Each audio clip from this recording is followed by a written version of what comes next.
that is people who are awake. And so she's one of the people that I've been helping and supporting and encouraging. Thank you. So I'm just multitasking here. I'm letting people into the Zoom meeting for this evening, and simultaneously I'm setting up to help present the charter bombshell that we want to give everyone tonight. It's gonna be so good. It's gonna be so good. I'm so excited. It was really funny. So we had this big meeting between Jane and Rebecca and I, and I'm like, so we're talking about something, another topic, which we'll of course bring up tonight, because we're working through it, because it's a project that is dear in our hearts, but we're not done yet. And I'm just going to leave it at that for the moment. But having said that, we were having a meeting last night to try and work through some of that, and I said to Rebecca, and I just need to look at it. So as soon as I did, it's like, oh my God, we need to get, so yeah. So that's how it's all come about. That's how most of it comes about. Oh my God, let's get on the phone. Let's get on the Zoom. And this really big one, it actually came from, okay, he's not my son-in-law, but my daughter's boyfriend. Okay, Jane's not here yet, so I'm going to mess. Ambele, where are you? I just talked to her like 20 minutes ago. Okay.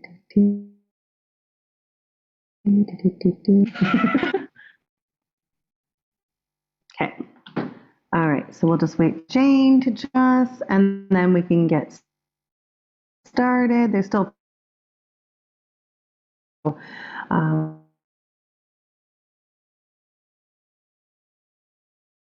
Jane comes on. Should we do the Zoom roll? Yeah.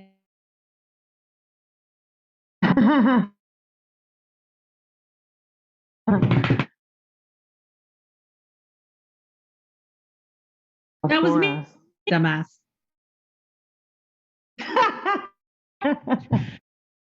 Damn. Let me show you how that works. It's not just a theory. Okay, I might have to call Jane. All right, let's see here. Jane, are you here? No. Okay. No, not yet. Okay, I'm going to call her. Jane's late. You changed rooms. I did. I got kicked out of the because we've been basically sequestered to 2 rooms, and I got kicked out of the upstairs room because that's Tony's hangout room. Well, I don't know that I have a problem with the word gravity, because at least it to me, gravity is just a word for force dropping, force pulling down, but not in. Because we can measure we can measure the force with a mathematical equation. It's just the other concepts of gravity I don't know that I quite buy into.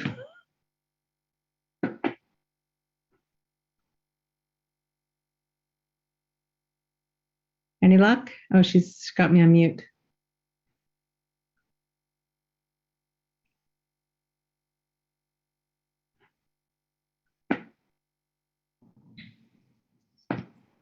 Yeah, I was just going to say, after hearing about gravity, it made me realize how common it is that I metaphor. And now it's all messed up.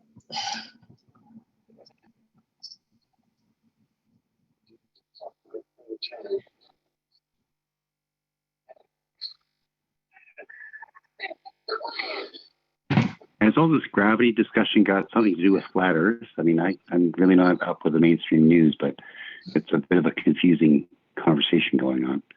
Probably not the place or the time for that conversation, but yeah, maybe.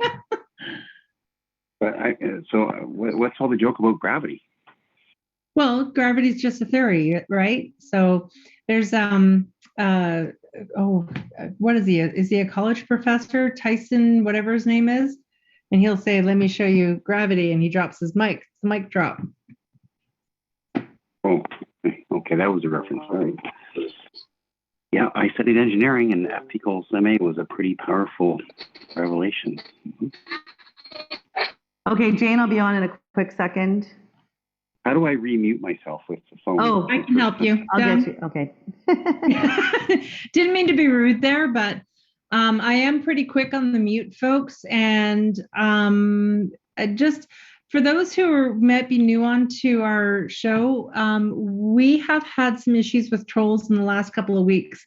So we are pretty quick on the draw. If you unmute during the Friday night Zoom meeting and you haven't got your hand up, we will very potentially we will delete you very quickly from the meeting because the issues we've had with the trolls.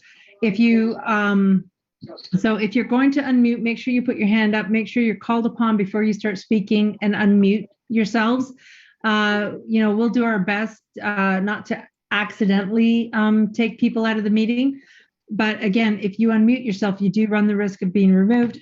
And technically speaking, when you're removed from a Zoom meeting, you can't get back in on the same night. So be very careful with your mute. Don't unmute unnecessarily, because we don't, for the respect and courtesy of everyone in the meeting, we will remove you very, very quickly, and we become very good at it,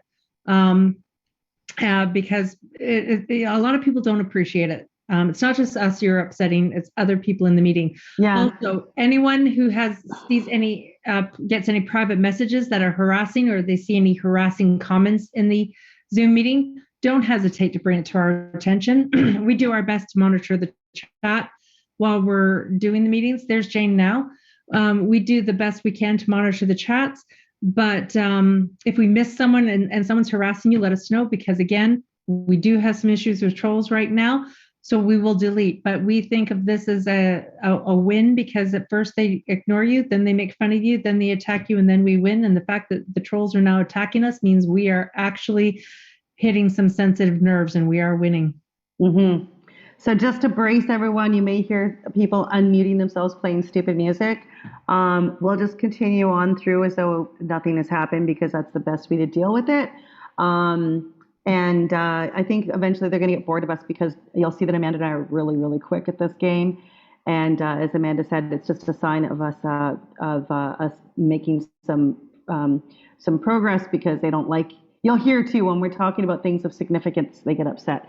So they're kind of easy to read, whomever they are. Actually, I really think it's only one person, because they hate when we say victory, when we have a victory. Yeah. So, okay, so folks are still trickling in, so we're going to have a full house tonight. There's that sign.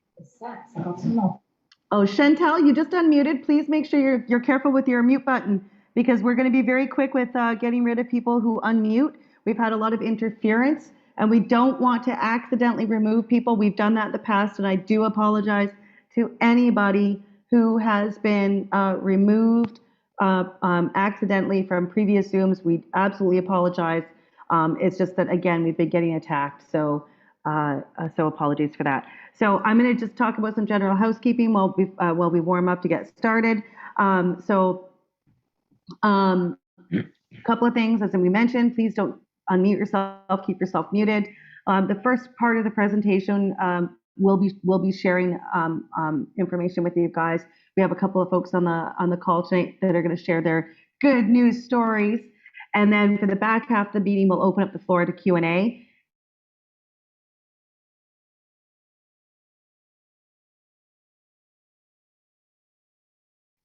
We can't. If you would like to speak, there's a hand raise tool in the bottom. On the bottom of the bar, there's a reactions with a smiley face and a plus sign. Click on that, and you'll see a hand raise tool. If you can't find it, I keep an eye on the chat. Amanda keeps an eye on the chat, so you can just put a message in the chat, and we'll see you. Please do not unmute and start speaking, because could accidentally get removed, and we do not want to do that. So also, the call will be recorded, or this meeting will be recorded. We do share this to our YouTube channel as well as social media. So if you don't want to be seen, you can turn off your camera. You can also change your name. If you have any issues changing your name, Amanda and I can do that for you now. So if you want to do that, let us know and we'll change your name. I'll give folks a couple of minutes on that, and then I'm going to hit the record button. Do, do, do, do, do, do, do. Okay, I guess we're good. So I'm going to hit the record button now, guys. This meeting is being recorded. Yes, actually, Amanda, that's something to be aware of. The trolls last week were asking us to kick people out that shouldn't have been kicked out. So we'll just be a little more cautious with that. All right, guys. So welcome to Friday Night Zoom. We have a lot of cool stuff to talk about tonight. Number one, the big charter bombshell. And literally, guys, I'm not even joking you. I just got a notification that said bombshell. As I said bombshell, it came up on the side of my screen. I'm not even joking. So, so we've got a bombshell on the charter, which Amanda's going to share with us. And it's going to validate what we've been saying since the beginning, that the charter was never ratified. And we're going to show you the evidence of that. We've got, I don't know if Scott is on the line. I would even say stronger than that. I would say it's a fraud because they move forward with it anyway. You know, if it just kind of froze and didn't have any effect, they move forward with it as though it was law, and they, ruined people's lives with it. Yep. Good point, Jane. Sorry, I didn't even introduce myself. I'm Rebecca Shepherd. Thanks for joining Friday Night Zoom. So we'll talk about the charter. We've got a couple of wins that we're going to talk about. We've got some parents on the line. Lynette, I see you're here. Hi. I'm not sure if Scott is here. Scott is going to come on and share his story. I think I know a lot of you know Scott from previous Zooms. He's an Ottawa father who's had some success here. I don't know what's with my tongue tied right now. I'll get it back, guys. Don't worry. And then we're also going to talk about the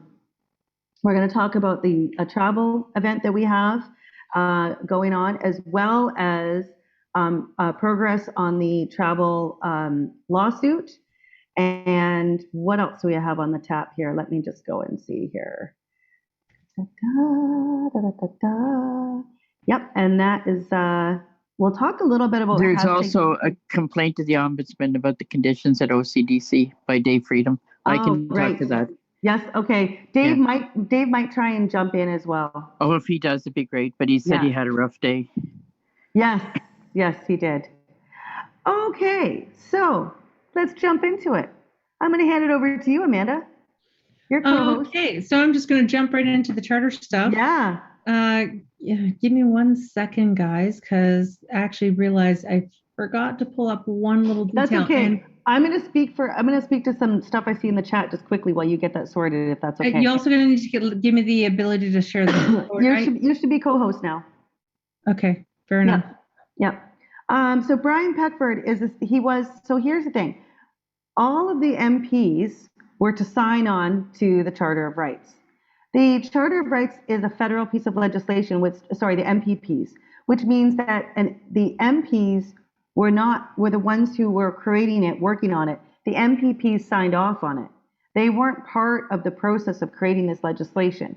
Now, with one exception, they could put forward amendments, and then the MPs would have to decide if that amendment was going to be carried and changes would be made. That's the only way they could affect. And Peckford doesn't talk about any amendment he put forward. Instead, he says he was right at the table crafting it and everything else. Full of shit. Mm-hmm. Full of shit. That's just total bullshit. Yeah. And he's not in any of the documentation that we've read.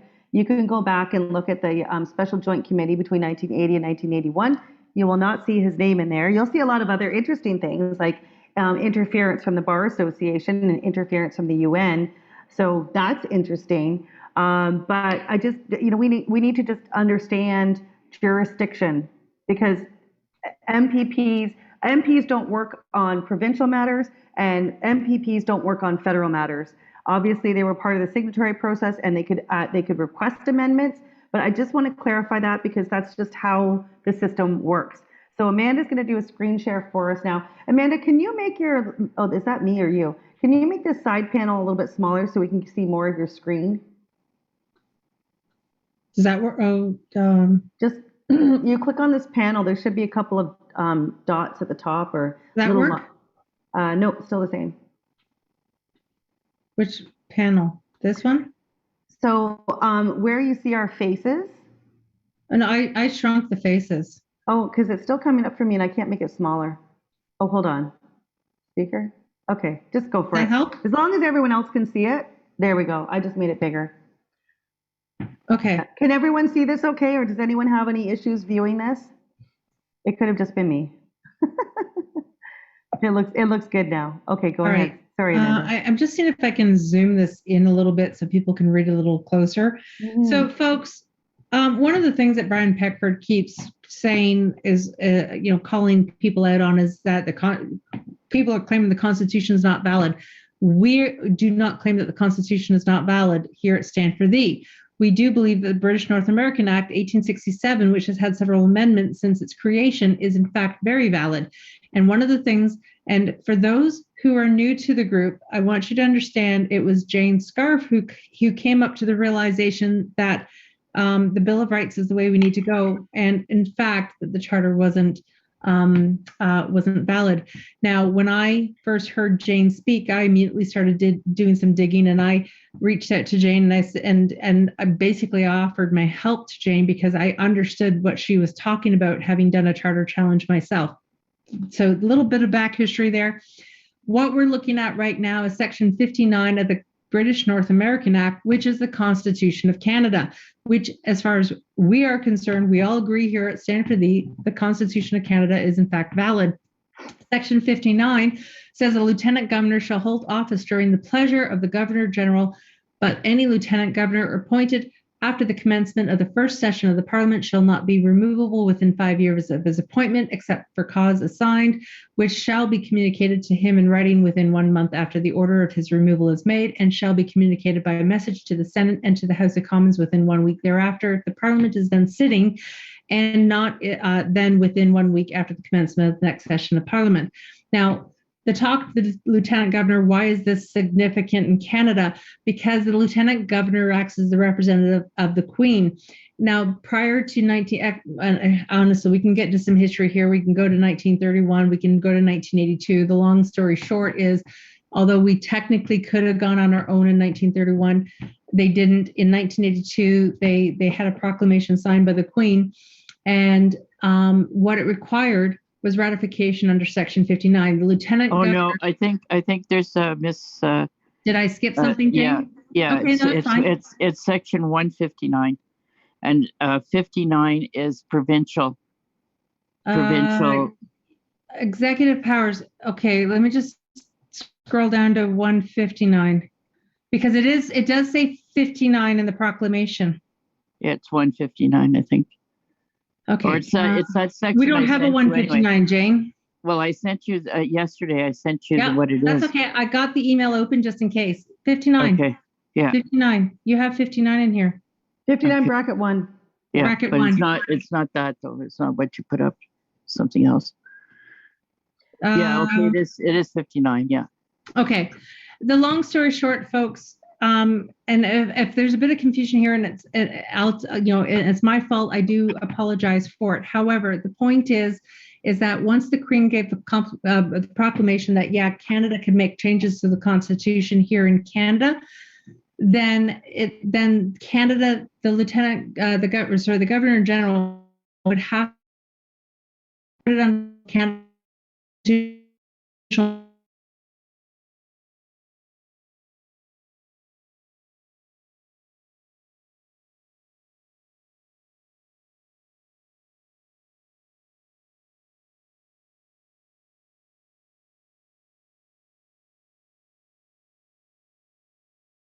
to do it in a valid.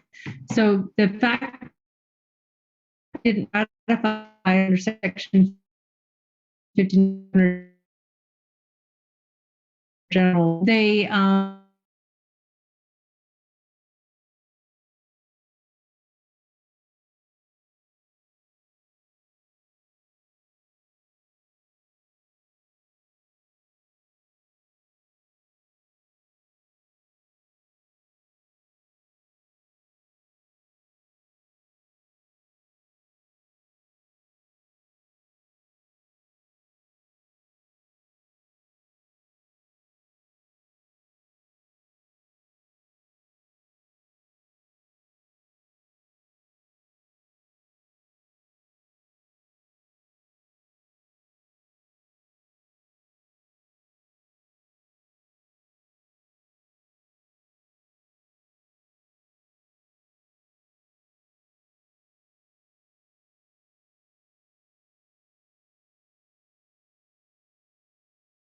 This meeting is being recorded.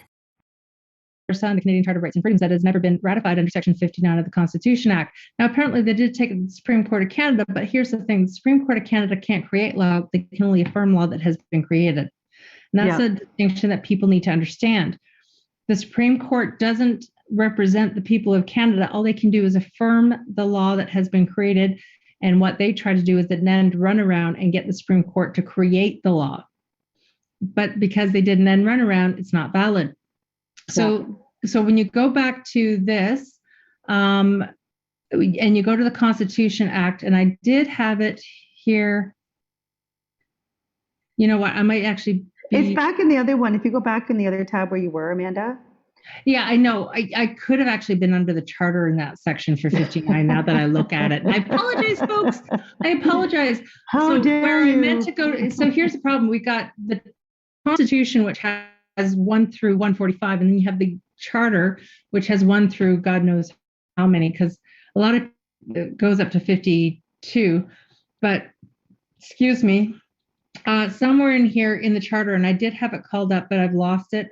You have to trust me on this. It does acknowledge the fact. What I'd recommend is go to the Queen's statement. Well, I'm going to. I want to show you. No, the charter, and then.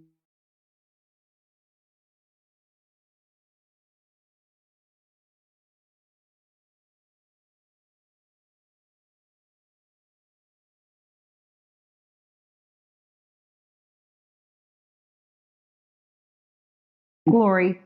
This is the drum right here. This was sent to us, and this is the nugget. This is it. This is what we've been talking about. This is the proclamation for the Canada Act, also known as the Constitution Act. And by the Queen, you'll also see Jean Chrétien's signature there, down at the bottom. I don't actually recognize these other signatures, but the point is this is a proclamation that was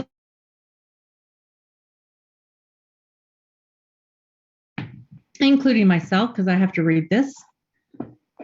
And here's where it gets interesting, right here, paragraph 5. And whereas Section 58 of the Constitution Act 1982, set out in Schedule B to the Canada Act, provides the Constitution Act 1982 shall be subject to Section 59, therefore come into force on a day to be fixed by proclamation issued under the saying right here that it has to be subject to Section 59. In other words, it needs to be ratified. And once it's subject to Section 59 and ratified under Section 59, then it'll come under the Great Seal of Canada. It has never come under the Great Seal of Canada. It simply is under the Great Seal of England. Or sorry, the United Kingdom. Let me rephrase that, the United Kingdom. So folks, the charter is not valid. It has never had royal assent in Canada because it's saying here they have the permission to make the constitutional changes here in Canada. Therefore, once you got that permission, you have to follow through with it. And if you don't, you're still under their rule. So I want to read.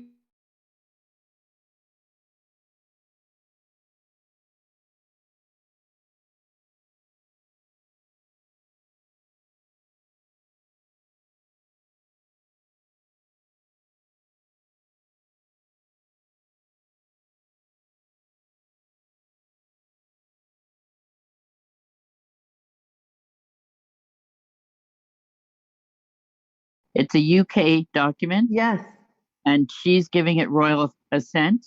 And what it is the UK is saying to Canada, you have our permission to break off and establish your own constitution and thereafter make all changes to your constitution without going through the British Parliament and in all topics, because we had some topics that we could make changes for before, like smaller issues, but this was everything from, soup to nuts.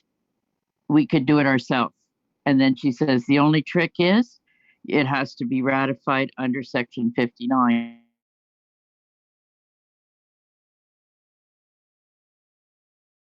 About that ratification. No proclamation has been issued under Section 59. Yeah. That's current. That came off current. I think I pulled that off. I just called this up now. It is so it's current to this 100%. minute. Exactly. There you go. 100%. So we want questions. I would like questions right now together. And I'm gonna stop the screen share so we can see people. Actually, no, people want to see, people have asked if you can show the proclamation again and just zoom out of it. Absolutely. They'd like to see the whole thing. So we have a bunch of folks just joining now, and Mitchell's coming in. That's great. We could read it. It's not very long. Is it too long to read the whole thing? To read the whole thing?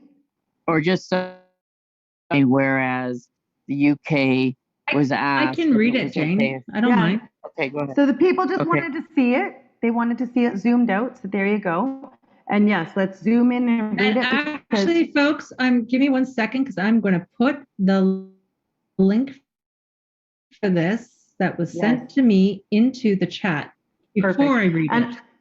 Okay, and I'm going to recap because there's an influx of people that just came in.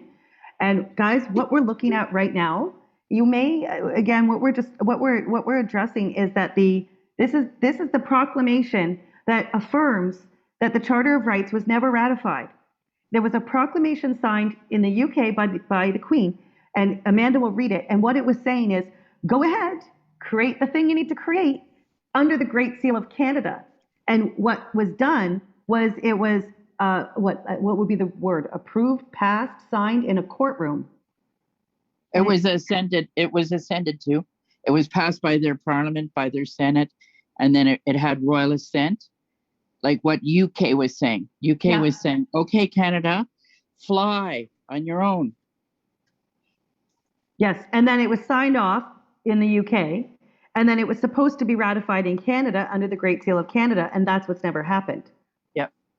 And so this is what and this just came to us. This just arrived, yesterday or the day before.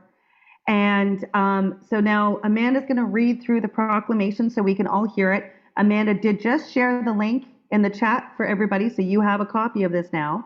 And then just to recap the two pieces of the Constitution that affirm that it has never been ratified in Canada. It's never received royal assent in Canada. Pamela, and that comes right out of the Constitution Act 1867, current as of today. That's right. Actually, you know what? I'm going to share that link too. Before I read this, not that one, this one. Mm-hmm. I'm going to give me 1 second, folks, but I will share that link as well, where you can see for yourself in the end notes, no proclamation has been issued under Section 59. So, folks, just a reminder, if you unmute, I'm sorry, Amanda, I just muted you. I should say. If you unmute yourself, there's a very good chance you'll get removed, whether you should be or not. So please be extra cautious with your mute button today. As some of you know, we've been disrupted by an individual who's very angry that we're actually making progress in reclaiming our authority on this planet.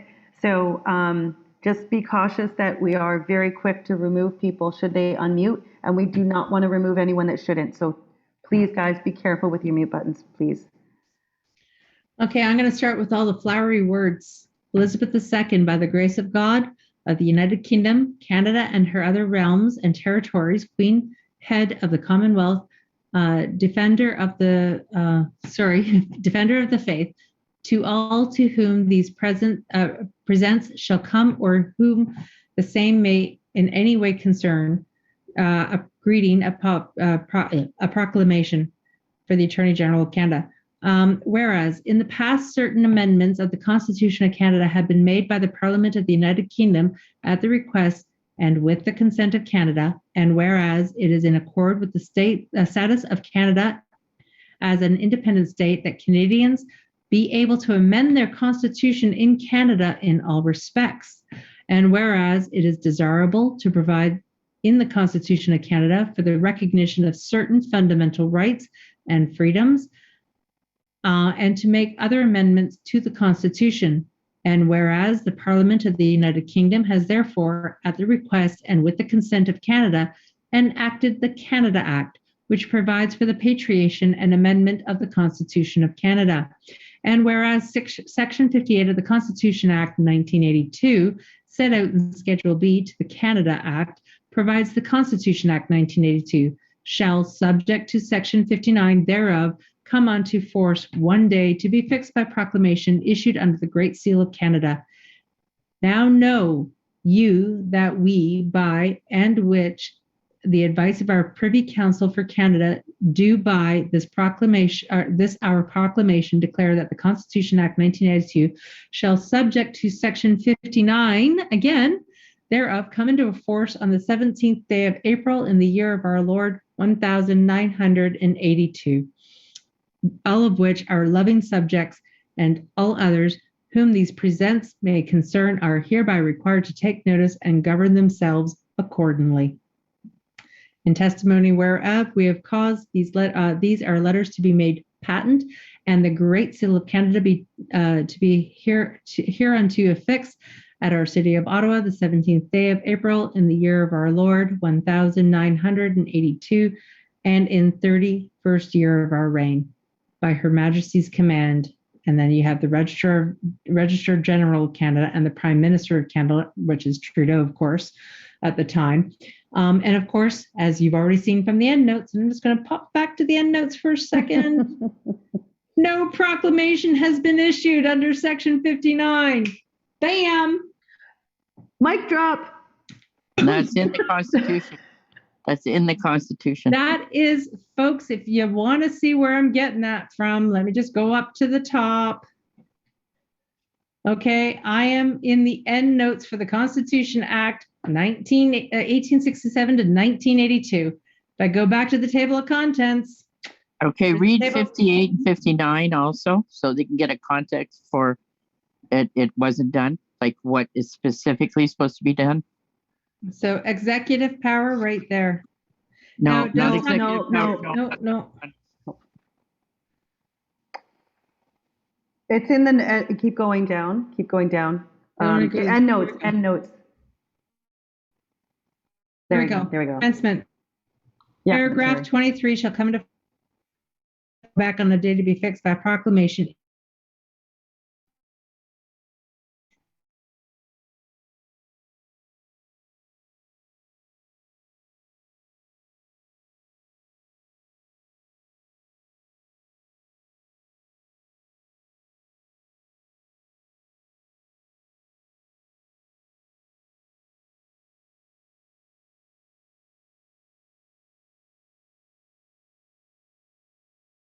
This meeting is being recorded. Over. Oh, so let me go back to the table of contents, because you can, so folks can see, I want them to see the table of contents so they can see how I navigate through it. So okay. I'm in the table of contents. There's the table of contents. You go right down to the bottom, end notes, and then you scroll to the bottom at the end notes. 109.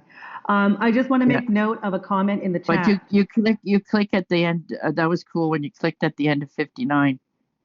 Oh, I'll go back to that then, Jane. Give me 1 second, because actually this is something we did when we were having our meeting last night to prepare for this meeting. And I think that's what Jane wants me to show you. There it is.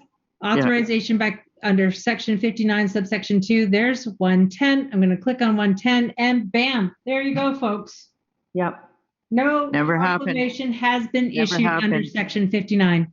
Charter's a fraud. Yep. And anyone who's telling you to use the charter and who's fighting so adamantly for you to use the charter, you need to ask yourself why, especially when they know about the Bill of Rights and refuse to acknowledge that the bill is actually being successful. I just want to quote something from the chat.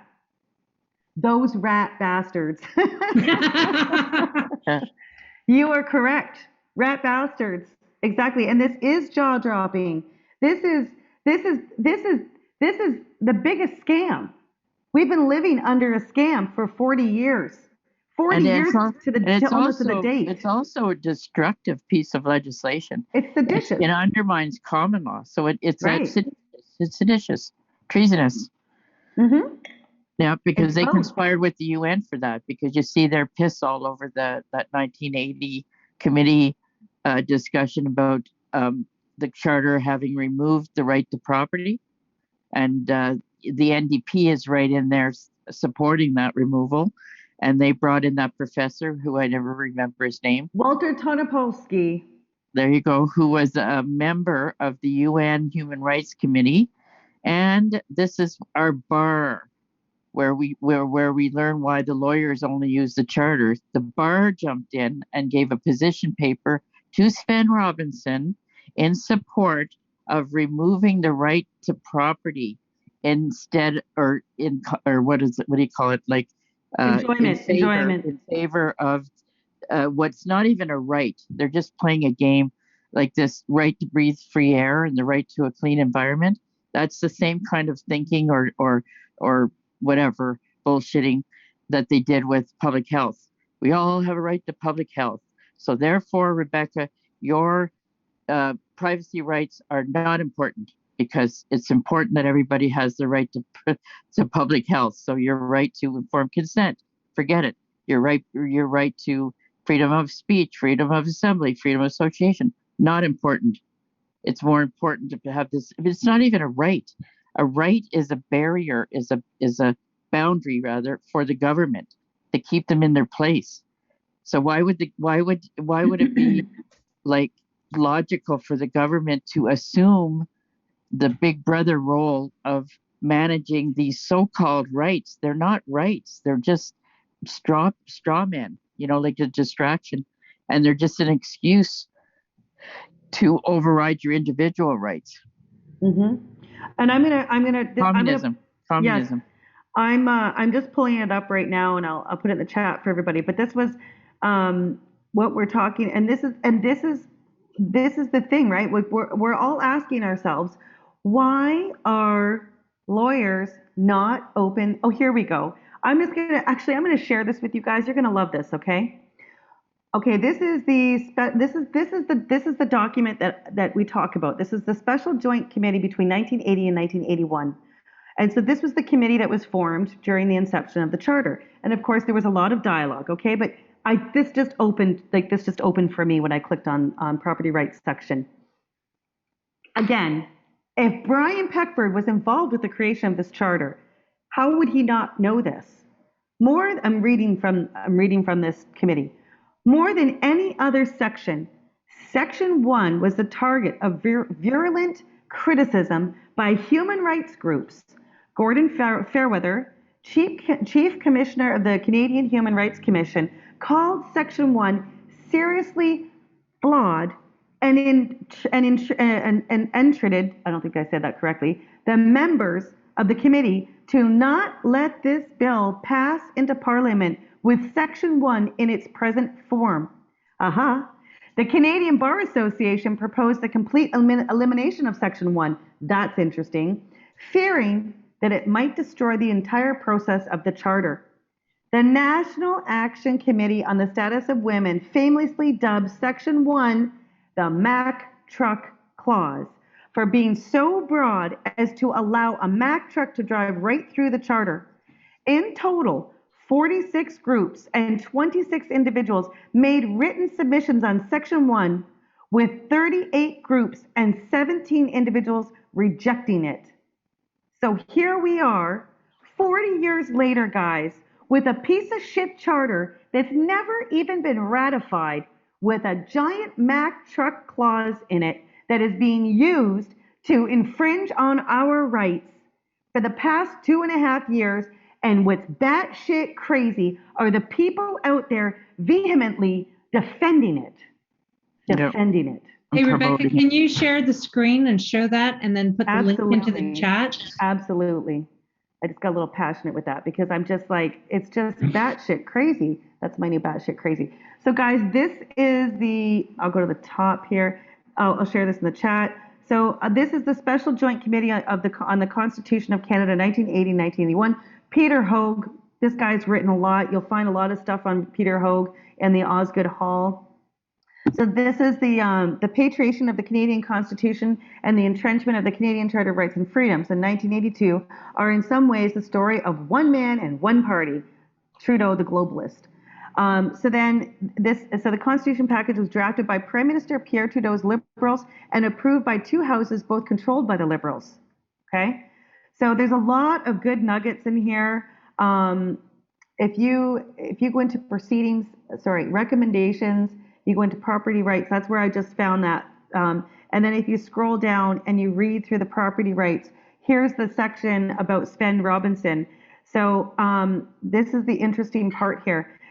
Section 7 was ultimately adopted into the Charter unchanged from the October 6, 1980 draft, but it bears noting that the partisan controversy that the fight over property rights stirred in the committee, citing the need to protect the family farm, family business, and family home, Conservative MP Piran Beatty, bless his heart, moved to add property rights into Section 7 as follows. Everyone has the right to life, liberty, security of person, and enjoyment of property, and the right not to be deprived thereof in accordance with the principles of fundamental justice. Which is that. I mean, that would have been good if he would have got that. Yes. Yeah. And then here we go. The NDP protested what they saw as an inappropriate addition of economic rights designed to protect large corporations in a charter meant to protect individual freedoms. MP Sven Robinson asked why the right to property should supersede other economic and social rights, i.e. what, Jane? Group rights, not individual rights.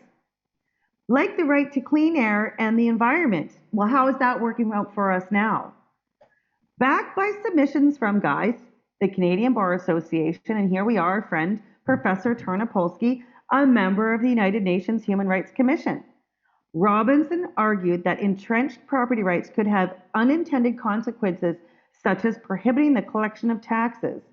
And so I'm not going to go on there. But so here you go, guys. I'll put this link in the chat for you.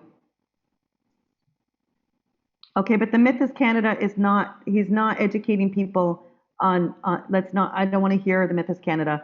I know you guys may like these guys, but what they're teaching you is not. I bought into that, and I've since realized that they say that 1931 Westminster, I'm not going to get right into it, but they say that the Westminster Statute invalidated our Constitution, but it did not. It just opened the door for us to craft our own Constitution. Mm-hmm. But if we didn't do it, it doesn't mean what was there became de facto, and that's what they're arguing.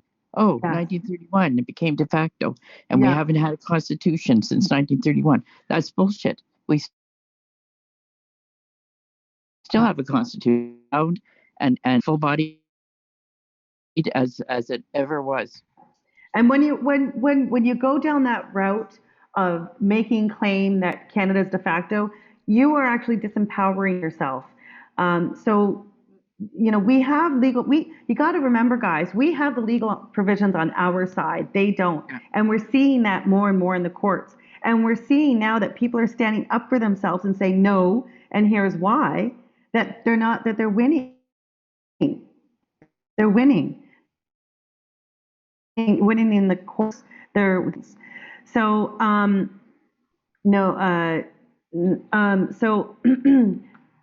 that's the nugget, guys. It's a pretty damn big nugget, and I hope you guys all enjoyed that nugget, because we sure did. And this is we all.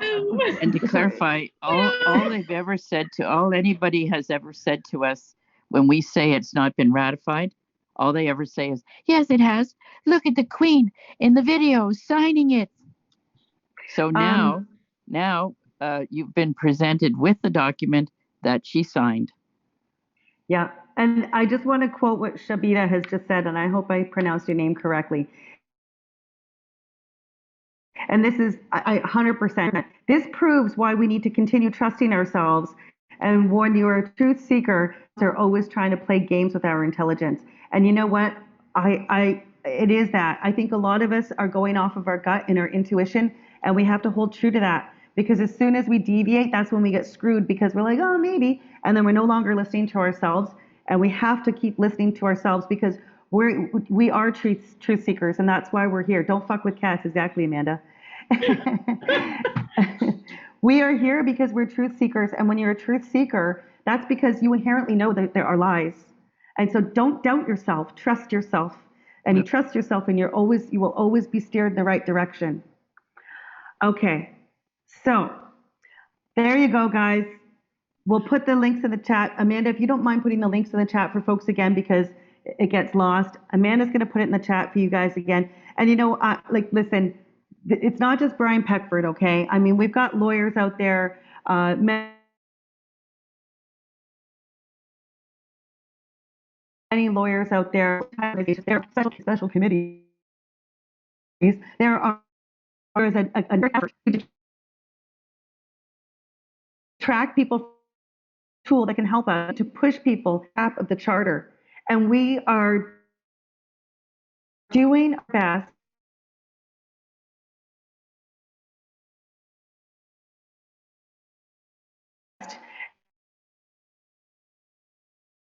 same thing can be, antagonistic. Because if people go down, they're going to get themselves out about what we're doing. It reminded me of that expression. Come into my parlor, said the Rebecca, can you just share that one from Canley that you were reading from? Yes, I did. I'll do that again. Yeah, just because I don't have that one up on my screen and I don't want to go to Trello. Yeah, no, of course. So this is the Special Joint Committee 1980, not 1908, 1980 to 1981. And there you go, guys. Okay. No, the provinces cannot do whatever they want. No, actually, the case law 1938 implied Bill of Rights, it states expressly that the provinces cannot create laws that override our rights. Again, guys, people have been going into the courts using the wrong defense. They've been using the charter and losing. When you go into the courts with the right defense, then you're going to win. And if you don't win because of a bad ruling, you go up the food chain, because you don't just say, oh, I lost because the JP said. I don't care. You keep going, guys. You keep going. You exhaust all options. Okay. So the principle of the thing, folks, because if you don't stand up for the principle of it, they will run roughshod over your rights. Yeah. Yeah. This business, actually, I think it would fit right in here too, Amanda's argument with the supremacy of God. Like, one of their arguments about using the charter over the bill is that it's the supreme law of Canada. But the counter argument, please take it away, Amanda. All right, folks. I've been spouting this off since February because it all came together for me in February, and I am getting better at expressing it. Long story short, I'm going to compare the charter, I'm going to compare the Bill of Rights, and then I'm going to leave it with you. The preamble, there's a preamble in the charter, there's a preamble in the Canadian Bill of Rights. In both cases, what people need to understand about the preamble speaks to the subject. Okay, so the preamble speaks to the subject, and everything that follows a preamble must defer to the subject. So let that sink in for a second. Everything that follows a preamble must defer to the subject. So what is the very first thing stated in the preamble of the Canadian Charter of Rights and Freedoms? And yep, I'm going to quote the charter. Whereas Canada recognizes the supremacy of God, or the principles of the supremacy of God. Okay, so the Canadian Charter of Rights and Freedoms recognizes the supremacy of God. Now there's more that follows, but the very first subject in the Canadian Charter of Rights and Freedoms is the supremacy of God. So everything that follows must defer to God. Let's go to the Canadian Bill of Rights. Now I don't have this perfectly memorized, so if I muck it up, please don't hold it against me. The Parliament of Canada affirms that Canada is a nation founded upon the principles that acknowledge the supremacy of God. Again, the very first thing that's even spoken about in the preamble of the Canadian Bill of Rights is the supremacy of God. So if the supremacy of God is number one in the Charter, and the supremacy of God is number one in the Canadian Bill of Rights, and everything must defer to the supremacy of God, I ask you, what is the supreme law of Canada? And what is the legal instrument in Canada that recognizes and protects our God-given rights? Woo-hoo. Bam. Mm-hmm. Mm-hmm.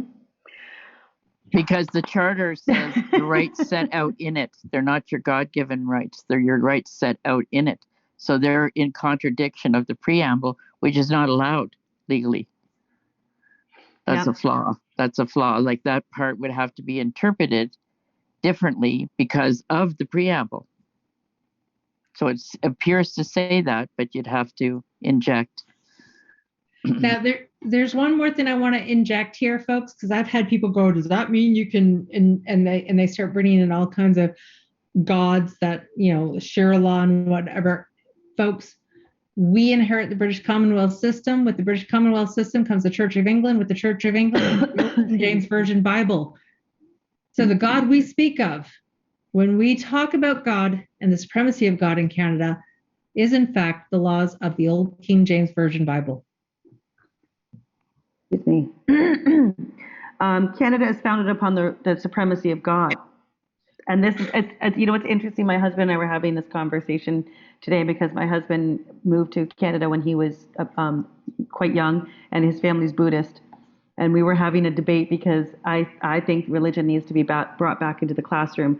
Somebody was sharing in our Telegram group today that there's a new school that was built, and it's all gay indoctrination, rainbows and genders and this and that. Well, if you have God in there, you're not going to have that bullshit. And it's disgusting. And I think this has been the demise of Western culture. And I've talked about this before. Guys, I was an atheist for a long time. And then I got into the New Age movement, and I was like, God, and the universe and this and that. And then I was like, no, screw that shit. It's God creator. And what brought me there was that I see the evil in the world. I've known for a long time. As a matter of fact, my husband and I were talking earlier today, and something came up on my feed from 10 years ago that was about chemtrails. And I was like, anyone doubts who I am, just go look at my wall from like 2007. You'll see I was raging against vaccines and all this shit from like always.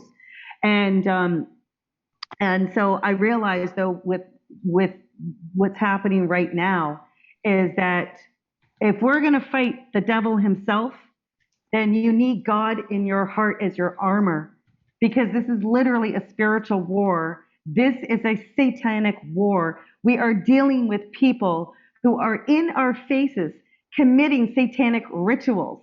They're doing it, and they've been doing it for years, and they're doing it, and they're using children. And it is up to us to say no. It is up to us to end this, and we end this through the trust of God. That's all there is to it, guys. And this is not to say, this is not an anti-gay statement. No. This taking these new, I don't even know what you call it, New World Order principles and replacing the principles of like God with them. This, such as it is improper to use pronouns he and she. Yeah. We're screwing a child up if we call he or she, which is totally ridiculous. And the idea that you can just eeny, meeny, miny, mo, pick what sex you're going to be. What's the price of tea in China? I also heard, Jane, and I don't know if it's true, but I heard parents complaining today because they're now putting cat litters into the bathrooms because children are identifying as kittens. Oh, yeah, that's so stupid. And that they're really hurting people. Like there are people that are born with two sexes, hermaphrodites. Mm-hmm. And so there are people who are born who identify with their same sex, right? Or like, let's say they could be, how do you say? They could be male and identify with female, or opposite sex rather. And it's biological. And all of this shit that they're doing is hurting them as well, because making it laughable and ridiculous. Yeah. Like to say, oh, well, just if you want to change your sex, just mark on your driver's license. And now they're saying to people, are you male or female or other? Mm-hmm. Well, and this is male or female or other. That's even insulting people who have these biological challenges, right? Mm-hmm. It is. Because it's making it such a ridiculous nonsense. A mockery. It's making a mockery. Yeah. I have a very good friend I've known for many, many years who's transgender, but she transitioned when in late 30s, not when he was 5. She was 5. When I say he, it's because he transitioned into a woman, and he's there's challenges to this. It's not a game. It's not a game. There's first of all, making that decision to become somebody different is a lot. Secondly, there's always there's still an underlying identification of being trans, and there's still a threat when you're trans. There's a lot to that. Anyway, I don't want to get caught up into that, but this is not about gay or trans. This is an agenda. And to quote Candace Owen, she said, well, I think it was Candace Owen who said that, well, how is the world going to survive if men don't know what gender they are? Because, and that's the whole point, is to stop procreation. This is a depopulation program. That's another thing, as part of those new principles too, is to, what's that word, emasculate? Yes. Like it's emasculate women and emasculate men. Yeah. So I'm gonna slightly backtrack here for 1 second, Rebecca, because I've had a few private messages. Folks, for the thing I gave about the supremacy of God, you will find it on the Stand4Thee Facebook page. Look for the line that says, "Are you ready to be charter pilled?" If you can't find it there, you can look my name up on Facebook. You'll find it on my Facebook page as well. If you want, I know I speak fast, I do information dumps really quickly. It is on my Facebook page. It is on the Stand4Thee page, and I'm sorry to interrupt, Rebecca. I was just going to say there's a hand up, and Wade's been very patient. Wade, if your question is regarding the charter, then we'll take your question. If it's a different topic, I prefer to wait till the end because we're going to move on to some other subjects. But hi, Wade. Hi. Yeah, it is a question about the charter. First of all, I want to say, ladies, you guys are awesome. You guys are killing it. Thank you. I love it. I've been following you guys for quite a while. And one of the things that I have a question about was the charter. It didn't receive royal assent. So why are we even entertain? That's my question. That's sorry. Okay, you missed the party because we just we're gonna pull it up super quick and then we'll have Amanda share it with you. Amanda, do you mind just showing Wade, because there's some other people that came in late as well, and it's so important. We're gonna take a minute to show this again because everyone needs to see it. Let me change my printing. Oh, this is perfect. Scott's coming in. So we're going to move on to Net and Scott. So this is perfect timing. It always thanks, ladies. always Appreciate it. timing. So this is good. Okay, Wade, you're gonna love this. I promise. You're gonna love it. So I'm glad you put your hand up. All right. Give me a second, ladies. Give me a second. Yeah, that's okay. That's okay. We'll give you a minute. I'm really not as adept at technology as I'm. Okay, I have to give Beth Martins credit for the expression charter pilled. I completely stole it from her. All right, so I'm going to share the screen here, Wade. So right here. No, go to the proclamation first. You want me to go to the proclamation? Yeah, okay, go to the there's the proclamation. Yeah. So here's the proclamation. I did read it. Rebecca, can you see it? Wade, can you see this? Okay. Yes, I can. Thank you. So I can see it because my okay. So if you go down here to 1, 2, 3, 4, 5, and whereas Section 58 of the Constitution Act 1982 set out in Schedule B to the Canada Act, provides that the Constitution Act 1982 shall subject to Section 59 thereof come into force one day force on by proclamation of the Great Seal of Canada. So if you take a look, this is the proclamation that Elizabeth signed with the Attorney General of Canada. I'm assuming John Chrétien was Attorney General at the time. I really don't remember. And specify too, this was a UK document. Yes, she signed this with the UK government. And it has a royal assent to a proclamation made by the UK Parliament. Yes. So then I'm going to take you over, and this is live. I'm on the Constitution Act right now. Yeah. And on the Constitution Act, it says, a proclamation under subsection 1 shall be issued only where authorized by the Legislative Assembly or Government of Quebec. Because even Brian Peckford will acknowledge this, only 9 provinces have signed. Who hasn't signed? Quebec. Let me go to section 110. See this little header here? Click on that. And there's 110 right there. No proclamation has been issued under section 59. Yeah, I know. The Language Act. Yeah, this is in the Constitution. This is the Constitution. I'm going to take it up. And can you put the Okay. links in the chat again, I Amanda? will. And just say what it is so people know what the So links folks, are. I took 110 from the end notes of the Constitution Act 1867 to 1982. I'm going to click the link right above it, which brings me to the table of contents so you can see where I pulled all of this from. So this is the Constitutions Act 1867 to 1982. It includes the Constitution, which is the British North American Act, which is in effect as far as we are concerned at Stand4Thee. Then you scroll down, you have the Canada Act, the Constitution Act, and then Part 1, Canadian Charter of Rights and Freedoms, which is the 1982 part, and they're claiming to be part of the Constitution. Okay, so you come down to 52, and you scroll down to 59, folks, and here it is. Proclamation under subsection 1 shall be issued only where authorized by legislative assembly or government. Click on the end note because this will take you to the end notes. No proclamation has been issued. The end notes, I'm going to scroll up really quickly.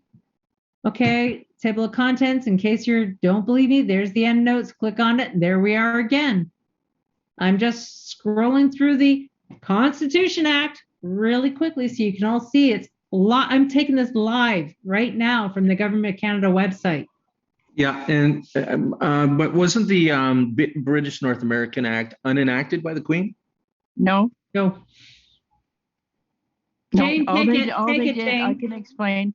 All they did was they said that Canada may, at this point, introduce their own constitution, and going forward, they can make their own constitution changes in total. Whereas prior to that, we could make some, but the more important ones, we had to go through the British Parliament. Okay, but they said now to cross that bridge or whatever, or to take that step, baby step, first you have to go through Section 59, and the Queen actually says that. So she does. It doesn't say in there that we no longer have the British North American Act. In fact, it was an amount. What's that word? Consolidation. Consolidation. So they did consolidate it, but they said now going forward, if you're good little children and you go use Section 59, now you can do your own changes. But we never did that. So the charter, they're pretending was our first, a baby step that we took. But we weren't allowed to do that because we didn't do Section 59. So we didn't bring embrace our newfound independence. Our independence. Yeah. It's because they didn't let us know. Okay, thank you very much. I really appreciate it. But we're not sure. Quebec wouldn't sign. Yeah, no, Quebec didn't want to sign. They did not want to sign. So, Wade, it seems like you knew. Thanks. You were familiar with this, so that's great. And I hope that this proclamation was new for you because it was new for us, and it's pretty damn awesome. Okay, It is, for and thank you. those who are saying F Quebec, honestly, we need to thank Quebec. Yes, guys. Okay, we need to thank our French brothers and sisters. Yep. Because, guys, I want to talk a little bit about the power shift, and I'm just going to mention this because what power shift is doing, she wants to solidify the Charter of Rights. This is not what we want. This is not at all what we want. We want to get rid of this thing, and this is how we get rid of it. So, guys, think about this. For 40 years, the courts have been ruling on a document that's never, a piece of legislation, on a part of the Constitution that has never been ratified in Canada. And the government knows this. Yeah. So, Amanda, if you don't mind putting the links in the chat for everyone again. Absolutely. Thank you very much. So, guys, that was the big bombshell that we had for tonight. And I think it's a pretty big bombshell. We hope you enjoyed it as much as we did. Yeah. So now we're going to move on to some fun stuff. Not that that wasn't a whole lot of fun. But I saw Scott come in.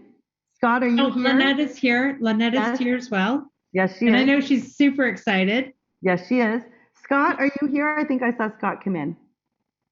Scott, no, we lost him. He's at his cottage. I saw him come in, but maybe he'll come back. So guys, we have some parents who've been kicking ass. We got Lynette on the line, and she's going to tell us how she kicked some ass and protected her children. And then I'll speak to Scott. Hopefully he can come in, but I know he's up at the cottage, so he doesn't have the internet bandwidth. Yeah, he doesn't have the internet bandwidth or whatever. So, Lynette, why don't you tell us your story? So welcome. Just introduce yourself a little bit too. Yes, Lynette. Everybody, welcome Lynette. Hi, I'm Lynette. Lynette, I'm sorry. And I not only am I a mom, a truth seeker, and empowering my 2 little girls, but I'm also a bus driver. So I see what goes on right within the eye of education system. So I knew that there was a trip coming up for my grade 3 daughter, and I'm looking at it and I'm looking on the back and it says, okay, we're finally going on a trip, and we're going to the Simcoe County Museum, which is here in Simcoe County, right across from the Simcoe County Board of Education, by the way. And I'm looking at this and I'm like, well, most mask mandates are done. We don't have to mask on buses anymore. We don't have to mask in the schools, in the classroom. So why are they asking for these students to mask in their facility? So I called them and I asked them, and I got transferred to 3 different people. And with each person, I said, really? Do you like wearing a mask for 6 to 8 hours? How's that feel? Do you feel lightheaded? Do you feel sick all day? And they were honest with me and they said, well, yeah. And I said, well, do you like oxygen to the brain? Because that's what you need. Yeah. So I was nice, but I was blunt and I was to the point. And I gave them facts that maybe they hadn't been aware of before. And I just made them think, like critically think. So they transferred me to the actual curator of the museum, which I'm like, whoa, I thought I was going to leave a message, but I was meant to get through to the head of the museum. And I kind of made her critically think. I said, okay, my daughter gets headaches from wearing masks. My daughter gets stomach aches from the anxiety of wearing a mask and not being able to use her voice as loudly as she can, because you can't talk. You can't talk when you're wearing a mask. And so I just kind of made her think. And I said, it's not really fair that these kids, they just got their masks off and now you're making them wear a mask in your facility, so I just kind of, I went along with that. I'm just trying to remember what I talked to them about. I was nice. I was very, I guess, diplomatic. I was very nice about what I was saying, but I was being firm. I knew what I was talking about. So what else? I then talked to the principal of our school, and I said that I had talked to the Simcoe County Museum, and then she talked to the teachers that were going on the class trip, and then they called the county museum. And by that evening, I got a message from the principal that it was highly recommended that they wear masks, but it was not a mandate any longer. So within a day, within hours, my point. And I'm like, whoa, like, did I just do? So, I don't know. You just won. You just won. Yourself. You won. You doubt stood up. yourself when you think you can't change something with just yourself. You have to do the questions. You have to make people think and use their brains. And, well, do you like wearing a mask all day? Well, why don't you question it? And you work there. So I was the bus driver for this charter today because I was supposed to be where I had won because I answered the call. I answered that call that God put me where I was supposed to be. And I got to see with my own eyes what I had done. And all of these kids didn't have to wear a mask. Oh, they must weren't wearing a mask. You did so good. This is just so amazing. They don't know. Yay. They don't know. I think we need to stop. And everybody, if Thank you'd like you to, for if giving me everyone, the confidence. if everyone would like to just do a quick unmute and say, awesome job, well done, Lynette. Awesome Well job. done. Awesome job. Great job. Standing out. Way to go. High Well five. done. Awesome job. Awesome job. Thanks. One stand up at a time that makes a difference. Awesome job. Way to go. Okay, we got this. Hashtag we got this. Freedom. Hashtag freedom. Okay, I muted everyone again so we can move on. But that is just awesome. That is just amazing. That is great work from a parent. Lynette, you are muted. I just muted everybody, so make sure you unmute if you'd like to add anything more. But just such a good job. Such a good job. And I've lost you on the screen. I'm not sure where you went, but Thank you. there you are. Hi, I see you again. I've been working on my confidence for a while now, but to be able to do this for my daughter, and not just my daughter, but for all the children that are going to be going on trips to that facility, and hopefully it trickles down to everything else, because that's a government funded building. That's right. Awesome. God put me in the right place. I'm just going to put in a little plug here. So I have, for those who were not on when we were first logging in this evening, Lynette is actually someone from my community, and I have been working on Lynette for the last couple of weeks because she has been a fierce warrior here, and I've been encouraging her to run for council this October to become a school trustee. So for those, this is the plug, guys. Lynette is seriously thinking about it. She's seriously thinking about running as a school trustee this year so she can have an impact in her kids' lives as well as all the other lives of all the other kids. So whether it be school trustee, city council, I'm just going to plug again. We need people who have critical thinking skills to start taking back the cities and running for council. And that's my plug. She'd have my vote. She'd have my vote. Yeah, right? I literally, as you were saying that, I was like, hashtag take back your city. I was making a note because I 100%. And guys, I don't know for anyone who saw the email, we did put out a message to say if anybody is interested in running for council, email us, if you've got a headshot, send us a headshot. You need to get one if you're going to run. Send us a bio and send us your elevator pitch. And anybody is welcome to come on Stand4Thee on the Friday night Zoom and put your message out there. We are happy to get the word out for you guys. There's nothing more important than this right now. You know what? Fuck the provincials and fuck the federal elections, guys. The power starts at City Hall, and don't underestimate that. And we can take down City Hall.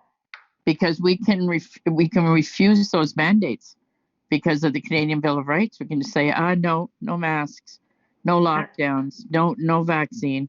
And there was, I forget the name of the one that refused. There was one that refused. Actually, there was two. There was one in BC and one in Ontario. Warwick. There was, and the province wasn't able to force them. Yep. And the police refused to shut the gatherings in Ontario, and they refused to do the stay-home orders, and the province couldn't force them. That's right. And they had to be using the Bill of Rights because the charter wouldn't have allowed them to refuse until the court deemed it unlawful. they would have had to go ahead and go ahead with it until the court ruled. But Bill of Rights, nope, they don't have to. So they must have used the Bill of Rights. Otherwise, the province would have been able to take them to court and try and force them. And they didn't. You heard nothing else about it. It was just like, yeah, well, whatever. There was a little bit of arm flexing, but they didn't really do anything to them. Yeah. And thank God, and I hope everybody recognizes that those police had our back and their own. I'm not saying that it was totally selfless. Like, they recognize that they don't want a communist country either. But it had our back, because if they would have crossed that line, we would have been screwed, blued, and tattooed. Because that would have meant that the executive government could turn the police against the people. Yep. So school trustees are on the chopping block, and city council's on the chopping block. We've dubbed it #TakeBackYourCity, because this is how we do it, guys. This is how we take back not just our city, but we take back our province. And all of the other provinces with municipal elections, this is where it starts. This is where it all started, guys. Yep. It started at the cities. It started with the mask mandates at municipal level, and we could finish it there. And there's a lot of smart folks out there, dedicated, passionate folks like Lynette and like Scott and many others who are going for it. So again, anybody who is who wants to be a candidate and would like to get the word out, we are happy to have you on and share your message and share your contact information and whatever you guys would like to do on the, well, obviously within reason on a Friday night Zoom, but we're here to support you guys, because this is how we create change collectively. So Scott is, I don't think Scott is here. I'm going to just check. No. So guys, I wish Scott was here, because I really feel like I'm going to steal his thunder, but this is so good. So folks, Scott Cameron, who's been on our calls previously, he spoke a couple of times on the Friday night Zooms. He's created a group to help other parents in the Ottawa region, as well as outside of Ottawa. The Ottawa Carleton District School Board created a mask policy just a few weeks ago. Scott, much like Lynette, fought back, and he served one of the trustees in his area, a notice of liability. He got a response back by the trustee's lawyer saying, oh, you can't serve a notice of liability to the trustee. You have to serve it to everybody. So in the future, I suggest that you send that to me. And he wrote back to the lawyer and quoted Ronsorelli versus Duplessis, which is when someone who is acting in excess of authority is liable for their decisions. And suddenly, poof, the mask mandate's been lifted, guys. Yeah, the timing is like, it's only a couple of weeks old, the whole mandate. Now it's suddenly gone. And he's the only one in town that was kicking their ass. He did a lot of work on that, preparing the document to serve, and he served it to her. And you know what they said? Oh my God, they used the sewer bullshit. Get it, guys? The sewer bullshit. They said, well, since the case numbers have dropped from the wastewater. Again, how many poops do they know that they're counting in the wastewater? It's so stupid that I can't believe people are believing it. Anyway, Scott had a big win. The mandates have been dropped. I suspect Scott's going to be running for trustee. I think he'd be fantastic for the job. So let's hope that happens. All right. Hey, Rebecca, it's Scott Cameron. Hi, Scott. Yay! Hi. Everybody, Cool. let's give Scott a round of applause, everybody, if we may, just for a few minutes. Unmute and give him a clap and say thank you so much. Yay!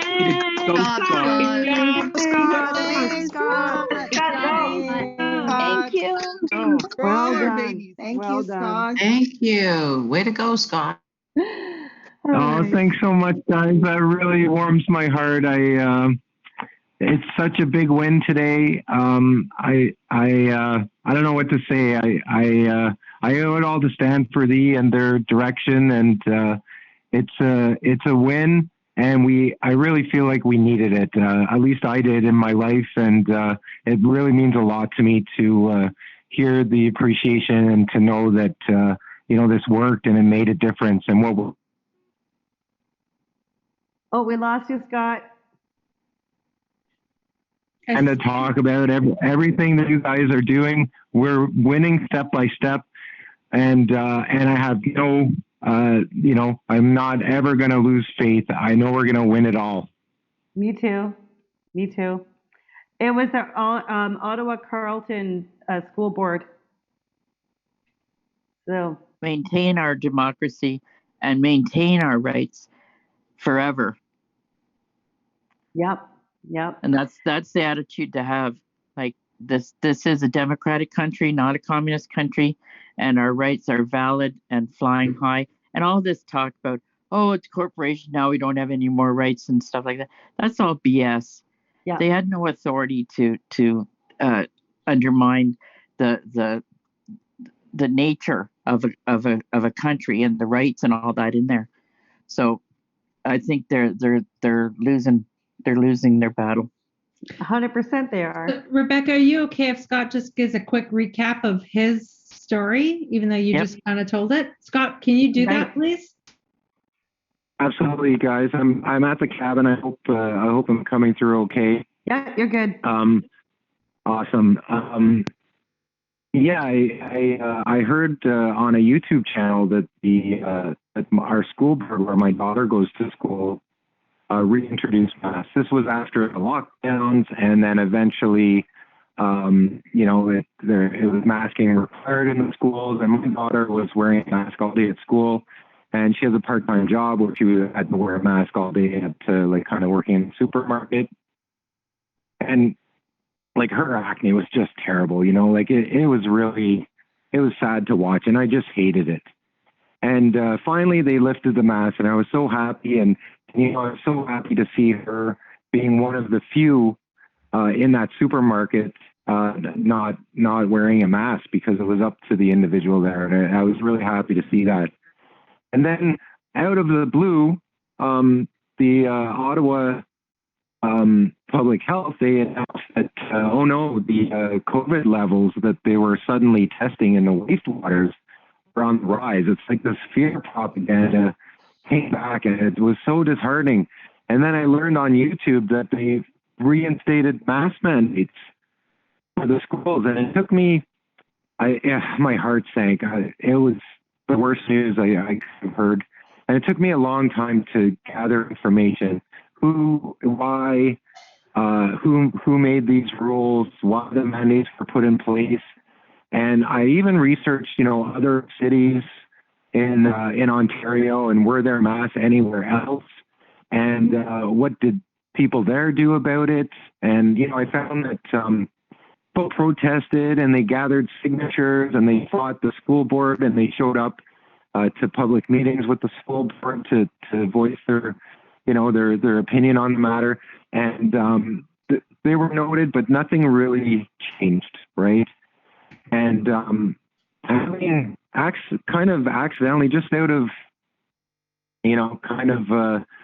accident, just, I was put in this place at Stand4Me to look at these meetings, and just out of curiosity, not for any other, specific reason.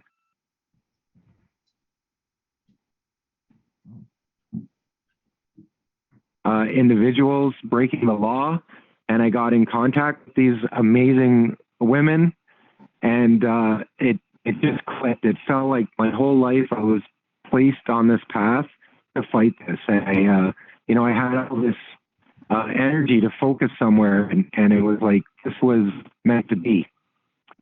And so I started my battle, and I realized that I needed to fight the individual trustee in my specific school zone. There's 12 trustees.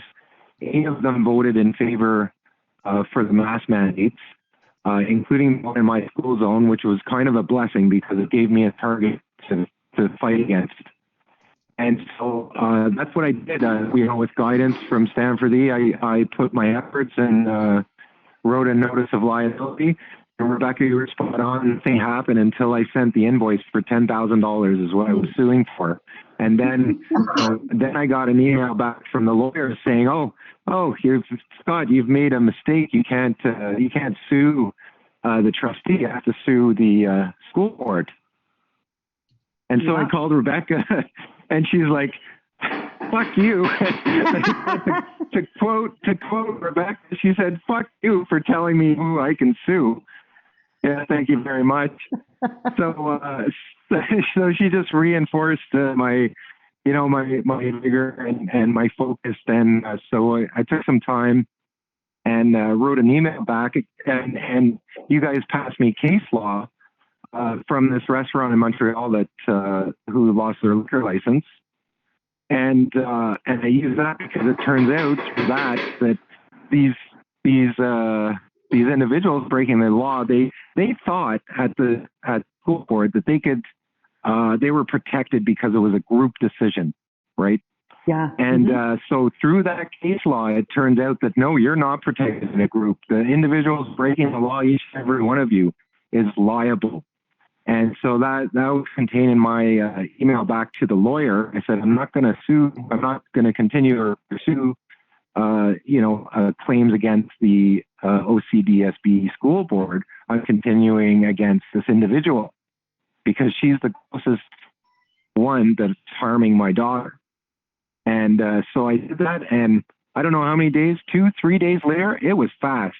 And I got a notice this morning from a follower on the Facebook group, a good fighter as well, a concerned parent with she's amazing, and it was the happiest news I'd ever heard that they were dropping it. Of course, they're not saying that it's because of any legal pursuit or anything. They're referring back to the Ottawa Public Health, although there's been no notice from Ottawa Public Health that has changed anything. You know how they say you can't fight City Hall? Fuck that. Sure you can. Yep. Guys, I just posted the case law in the chat. Ron Sorelli versus Duplessis, 1959. I included the excerpt from the case law that says every official, from the Prime Minister down to a constable or a collector of taxes, is under the same responsibility for every act done without legal justification as any other citizen. The reports abound with cases in which officials have been brought before the courts and made in their personal capacity liable to punishment or to the payment of damages for acts done in their official character but in excess of their lawful authority. A colonel governor, a secretary of state, a military officer, and all subordinates, through carrying out the commands of their official supervisors, are as responsible for any act which the law does not authorize as in any private and unofficial person. Supreme Court of Canada, 1959, and the link is there for you as well. Guys, keep beautiful. that down. That is so perfect. It is, isn't it? And I will thank Thank you so much, whoever wrote that. Yeah. And I'll thank iPad for sharing that. Thank you so much. Thank you, everyone, because that did the trick. Yeah. And now there's a school board in Toronto. I'm trying to get in contact with them. I hope they have a Facebook group as well. I hope they are made aware of the situation because they're next. We're going to stop this all across Canada. I don't know if there's any other. I didn't look in any other provinces, but we're going to stop this across the nation. Yeah. No more harming our children. No more illegal activities. Yeah, 100%. No 100%. No more vaccine. Yep. No more lockdowns. Yeah. It's starting to crumble. Government employees acting like the king. Regal authority. Servants. It's illegal. Yeah, exactly. Yeah. They're servants. They're civil servants. That's right. So congrats to Lynette and congrats to Scott. And Scott, I hope that you do run for trustee and you know that you have our vote. Yep. Thanks so much. All right, awesome. Okay, so let me just double check the list of items that we have for tonight. Oh, okay. So now we're going to move to travel. So a couple of things. So Amanda and I have been putting in time on the, is that on the travel order. We figured out a few things. We have the task force working on tightening up the lawsuit. So we'll have that. My goal is next week, guys. I've made it in my mind. Next Friday, we're going to have that for you guys. Also, guys. And just so you guys know, like last night we were on this till midnight last night. And again, we do have a team helping us at this point. The team, I just recently helped someone else with the, if you will, the first tort lawsuit, the way I like to do them.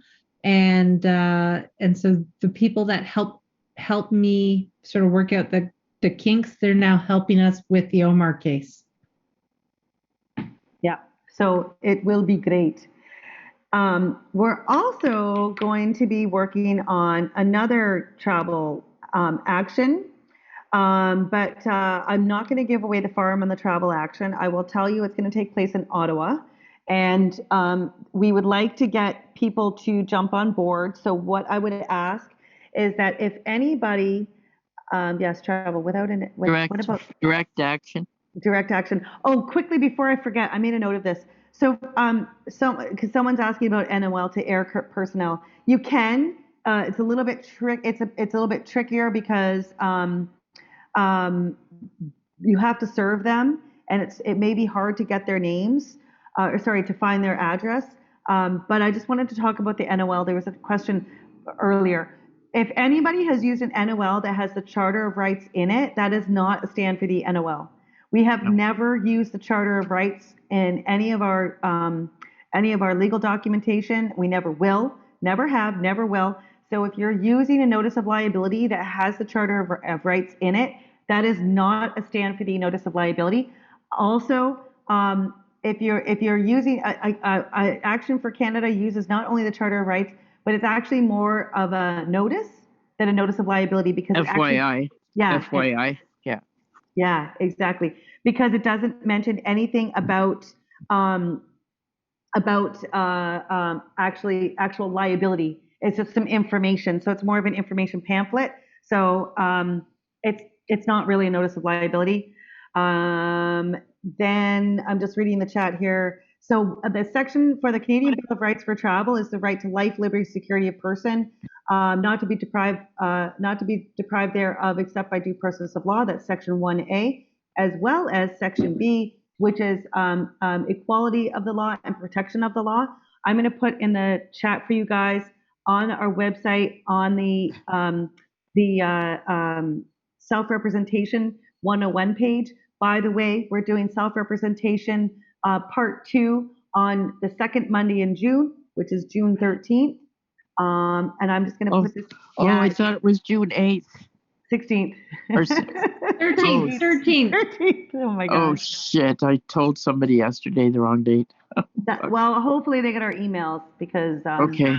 Yeah. So in this link you will find, and I'll answer the question. I saw the answer about how I got to Mexico. But in this email, in this page, you'll find information about self-representation as well as self-representation scripts. And in there is one for travel that outlines the sections of the Bill of Rights. And so there's an action that we'll be doing that is a real-time action. Think of Rebecca getting arrested at Parliament Hill. Something that's like a real-time deal, something that's going to get some notice, and something that's going to have some really big impact. If anybody would like to participate in that, then you can email Stand4Thee. I see you're smiling over there, Kimberly. I'll get arrested. I'll do it. Oh, don't want my husband to hear that. No, I won't, guys. I won't. Anyway, we will. It's going to be in the end of June, but we are going to keep this tight-lipped.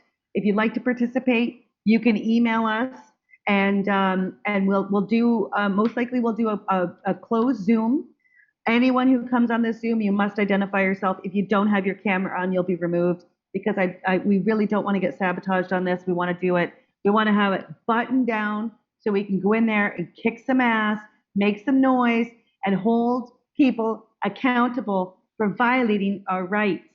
And this is the kind of shit that's come out of this order. And it's an interim order by Omar Alghabra, where we got a phone call from a woman 2 days ago. She lives in BC. Her daughter's here in Ontario. Her daughter had her appendix burst. They misdiagnosed it. The young girl, was sitting there dying basically with her appendix burst in her body, which I think it doesn't take a rocket scientist to figure out that you're going to go septic. And then she went septic. They did the surgery. Anyway, her daughter's in critical condition and she can't fly. So these are the things. I caught sepsis from the Ottawa hospital twice.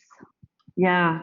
So these are. And then there was a gentleman I spoke to when this first came out. His father was dying. He was on his dying bed, like he was dying, like his, last legs here, and he had to leave. He couldn't be there by his father's side. Like it's incredible. It's incredible that the atrocities that have happened with people. It's not just about travel. It's not just about wanting to go to Mexico. It's not just about wanting to go on a ski trip. There are people's lives that have been severely disrupted, let alone disruption to business, because don't think for 1 second that this hasn't had a disruption to business. Anyway, so I've made it up in my mind that next Friday we're going to present what we have, and then we'll talk about the travel action as well. But it will not be open to the public. We will not talk about it on the Friday night Zoom. Anyone who's doing a charter challenge, I mean, good luck with you. That's all I gotta say. So unless it's staged. Yeah, right. Okay, so I think we covered everything on our list. No, one more thing. Oh yeah, okay, Jane. Dave's. Yeah, go ahead. You take that one. You take. Okay, just a second here. Okay, Dave Freedom has made a complaint to the ombudsman with regard to the conditions at the Ottawa Carleton Detention Center, the jail in Ottawa. The issues are the inmates are still not going to the courtroom, even though the courtrooms are open. So the judge is in there, the clerks are in there, the Crown's in there, but the inmate still sits in the jail, which wouldn't be intensely bad, except that the video system at OCDC doesn't work properly, and the inmate can't hear what's going on even in their bail hearing. So at the end of the day, they don't even know why they're denied bail, because they just hear like Peanut's parents say, and they can't follow what's going on. And so this is the problem with OCDC, and as well there's a problem with the court, but the ombudsman doesn't deal with the fact that when you have a bail hearing, the judge just issues a statement, bail denied, and they don't say why. So it's like a big problem for these guys because they couldn't hear in the bail hearing, and then if they go to get the documentation from the court to see what happened in the bail hearing, you get bail denied, not why. So he's been helping a fellow that's been in jail since the Rolling Thunder, and these issues have all come up. So they're going to investigate, apparently, not the part about where the court says bail denied, but all the other parts, like that they should be transported to the jail. Oh, the other issue is there's not enough staff to facilitate their communication with their lawyers, and it's taking up to a week to have a conversation with their lawyer to give instructions. So if you're trying to get out on bail, you can't get out on bail with the lawyer's assistant until you've instructed your lawyer. You have to speak to the lawyer to tell them what you want, or like what recommend sureties or whatever, if that's required by the court. So this is a big problem. There should be immediate at least telephone capacity for lawyers to talk to their clients. So that's another part of the complaint, and the ombudsman is in agreement that needs to be addressed. So the fact that they're not bringing them to court, and the fact that they're not getting good contact with their lawyers are going to be dealt with. Yeah. So he's going to fall. Yeah, and actually, that leads me to another update, which is on the judicial review and the injunction. So again, that's been filed. The court requested some additional documentation that's been sent to them, so it's moving along, guys. So that's for the injunction for the vehicle exclusion zone. Guys, I travel through the states, just so everyone is aware. I crossed through. I've traveled to the states 3 times now. I've crossed through Detroit the first time. Then I crossed through Buffalo, and then I came through Buffalo again. But guys, I have to tell you, it's a 50-50. I was asked for my vaccine passport returning to Canada, and they let me through, but there was a moment where I thought I wasn't going to get home. So it is absolutely a 50-50. It's a roll of the dice. I've talked to many people who didn't get through at various points. So it is a roll of the dice. So I say that because there's a big disclaimer here. I've been fortunate to get through, but just so you know, okay. Okay, so I think we'll move to questions now. Now, Alan, I know so I've got three hands up. We'll take these questions, and Alan, I'm just gonna make sure Alan is still here because he had some questions. Alan, yeah. So Alan, we'll come to you after, you'll be the fourth person in line, and then we'll get to you. So Patricia is not there. I'll just see if she maybe hears her name being called, and if not, we'll move on to PK and come back to Patricia. Patricia, are you there? I see her chair is empty. Okay, so we'll go to PK and then we'll come back to Patricia. Hi, PK, how are you doing? Hey, Rebecca, can you hear me well? We sure can. I think she's back. Oh, perfect. Eh? Do you want me to still go first? No, yes, go on, but then we'll come back to Karen. So, sorry. Cool. So I guess following up your that you've crossed the border. I just recently crossed the border. Yeah, where are you? Well, I'm in Toronto, but I crossed through Windsor, Windsor. Mm-hmm.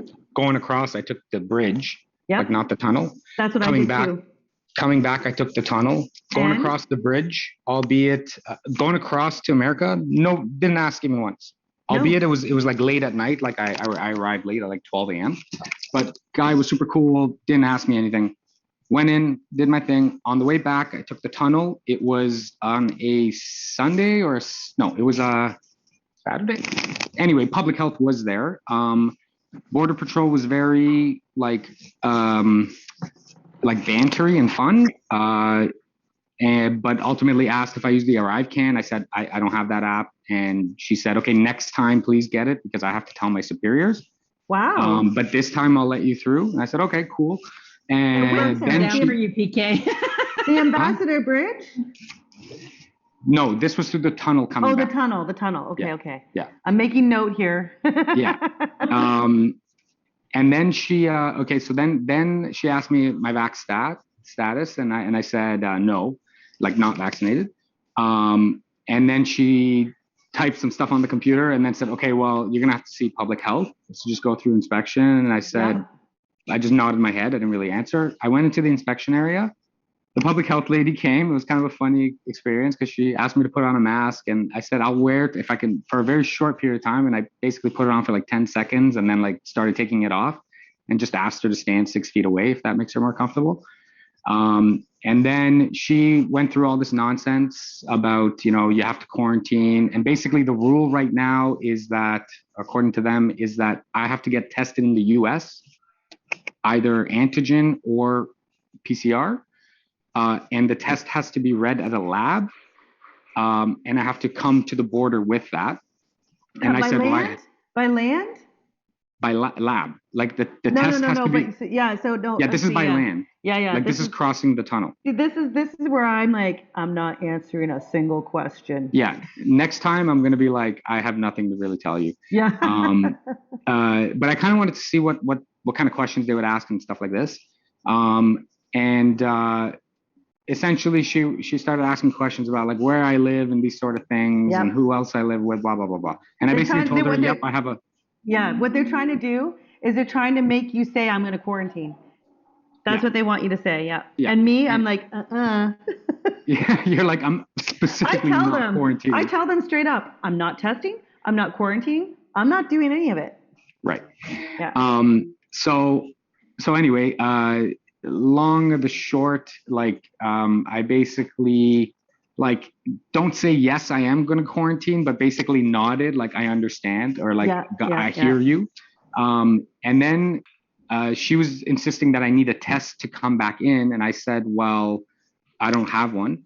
And then she said I have to go back to the States and get one and come back. And I told her, look, I have commitments that cost me money that I have to be at, and unfortunately I can't go back. So and that's what I told her. I told her like I know, like I'm Canadian citizen. I know I can go through the border. Like you can't deny me entry. And then she's like, okay, well, there's a $6,000 ticket. And I said, does public health have like jurisdiction to issue tickets? And she says under the Quarantine Act they do. And then I basically said, well, I don't consent to any sort of ticket. If I'm not being detained, I'd like to be on my way. And then she basically said, okay, well, if you don't go get the test, I'm going to have to write or get the police to write you a ticket. So then she got the Windsor police. The Windsor police guy comes and says, what's with the attitude? And I was like smiling. I'm like, I don't know what attitude you're talking about. And then, you know, and he's like, and he's like, why won't you like comply? And I said, well, I don't feel why I should have to pay out of my pocket for a test that you guys require. You know, that's your responsibility. And then he's like, well, and he basically turned around and said to the lady, he'll take the ticket. So then he asked me for my license, and I don't know if I should have, I gave it to him. Yes. I'm going to tell I wasn't going to have everybody- a fight there. No, I'm going to tell everyone right now, when they're going to write you a ticket, they need your license. And the best thing that you can do is give them your license, because you'll get yourself in trouble if you don't. And also, I have learned from my mistake of fighting with the border services, and I verified afterwards that yes, border services, it's in the Customs Act, they can look at your driver's license. The only reason they're going to is to give you a ticket, but just take the ticket and make your list. Literally, I'm just like, just write the ticket. Like, just write it. I don't care. Yeah.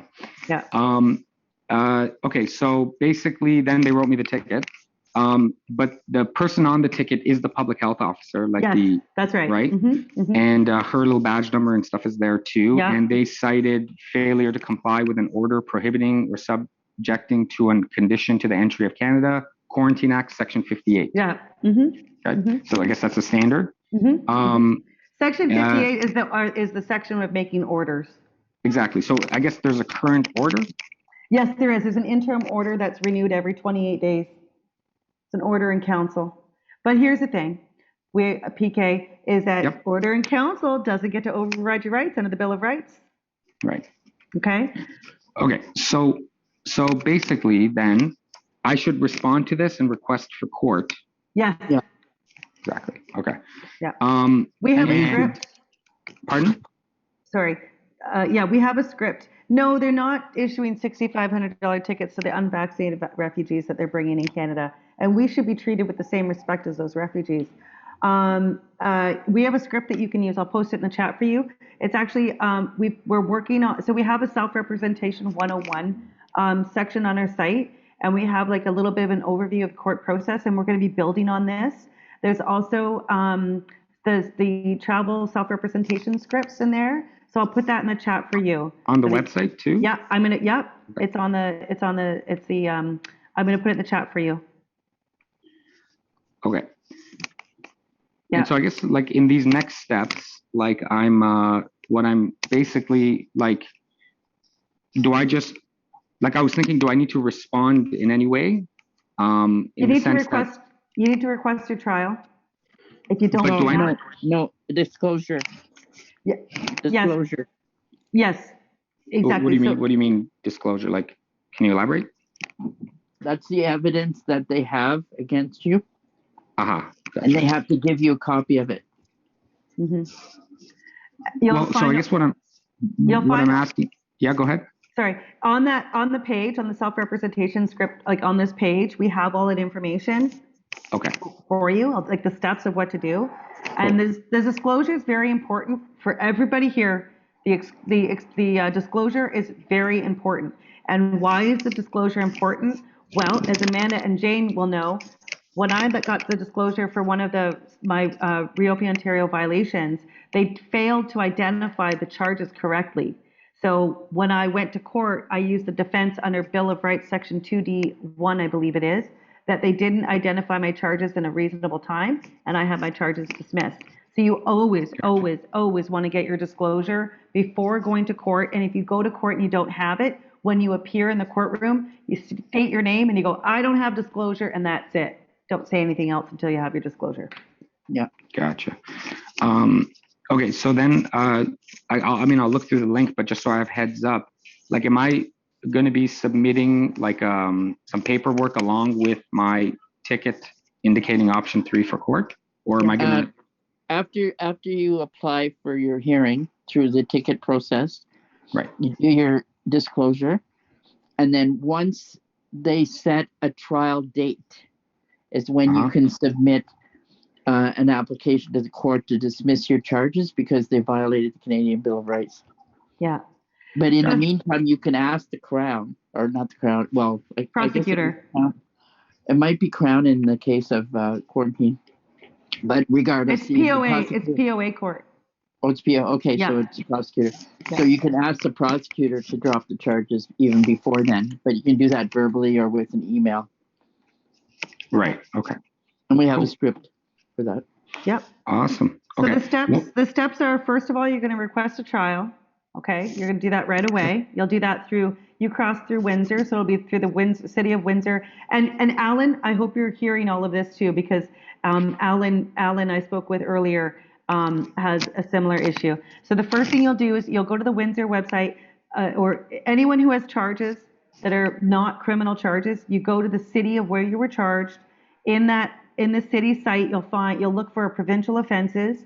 Under provincial offenses, you'll look for request a trial date. Then you'll follow whatever the form is. You'll fill in your offense number and all that information, and then you submit that to the POA office, which is Provincial Offences Act. POA is Provincial Offences Act. Then I believe it's, Jane, correct me, about 2 weeks after the charge, you should be able to get your disclosure. There's no rule of thumb, but they have to provide it relatively promptly. Yeah. It's usually about 2 weeks, though. Yeah. Pete in the chat, it's in the city where the offense, I'm using air quotes, offense was committed. So because he crossed through Windsor, it would be through the Windsor website. But if you were charged in Toronto, it would be Toronto. If you're charged in Kingston, it would be Kingston. Then when you get your disclosure, you want to read through your disclosure, and you want to find problems with it. Like, for example, maybe they didn't charge you correctly. Like, for example, for my Reopen Ontario, it was failure to comply with the section 7.02. Sorry, PK, I'm just going to mute you for a second.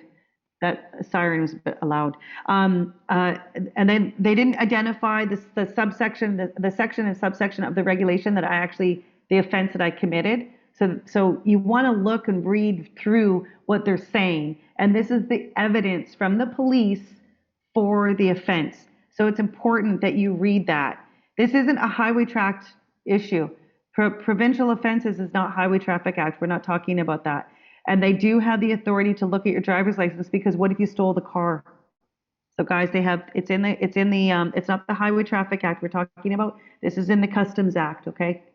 PK, there you go. I did. Yeah, and then when you get your disclosure, then you can submit your request for dismissal ahead of time to in this case it'll be the prosecutor, or what I have done is in my first appearance. So when you go to court, the first appearance is when you state your plea. And at that point, that's when I have requested that my charges be dismissed, and I state my case as to why. Okay. And that's basically the charter, or Bill of Rights. You got it. For asking your ID for the highway traffic, you would have had to commit an offense, because they wouldn't even be able to stop you unless you did something. Now they play games, like they'll say, "Oh, well, your taillight was out," and it's not. They just make it up.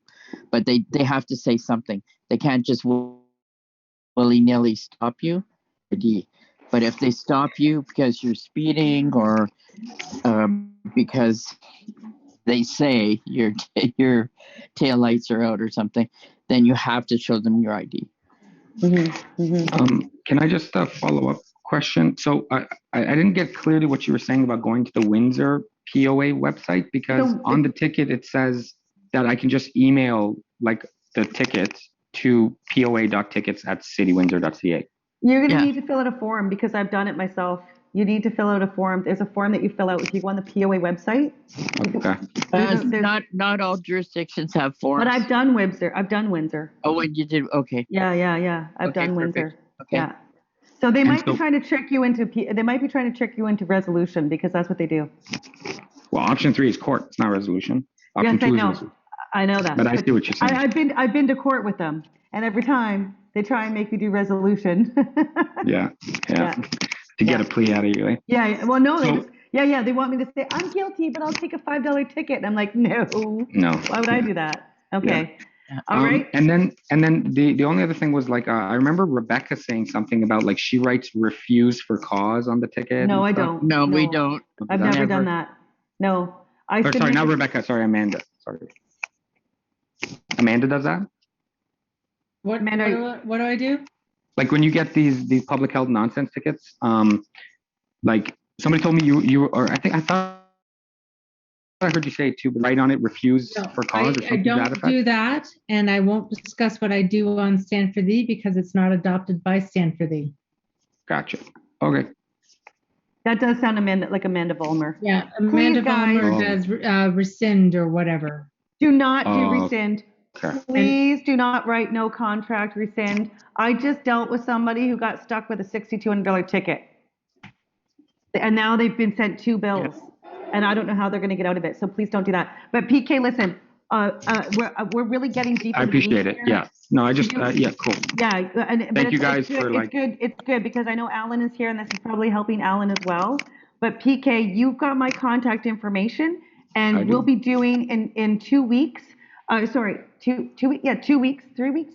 On June 13th, we'll be doing a self-representation Zoom follow-up, and we'll be talking about in more details of self-representation. So what I would suggest that anyone who is doing self-representation, yes, it'll be 8 o'clock on June 13th, the same Zoom link. We like to keep things simple here. Read through the self-representation. So I'm going to put it in the chat for you guys again. So this is the self-representation page. There you go. Have a read through that. Get familiar. Have questions. You join us on the 13th again at 8 o'clock, and we can talk through this in more in depth. And you're welcome to contact me anytime. Okay, PK? Okay. Thank you guys so much. Love you all. You guys are the best. You too. Thank you. Thank you. Okay, Patricia, you had snuck out to get a snack when we asked you to.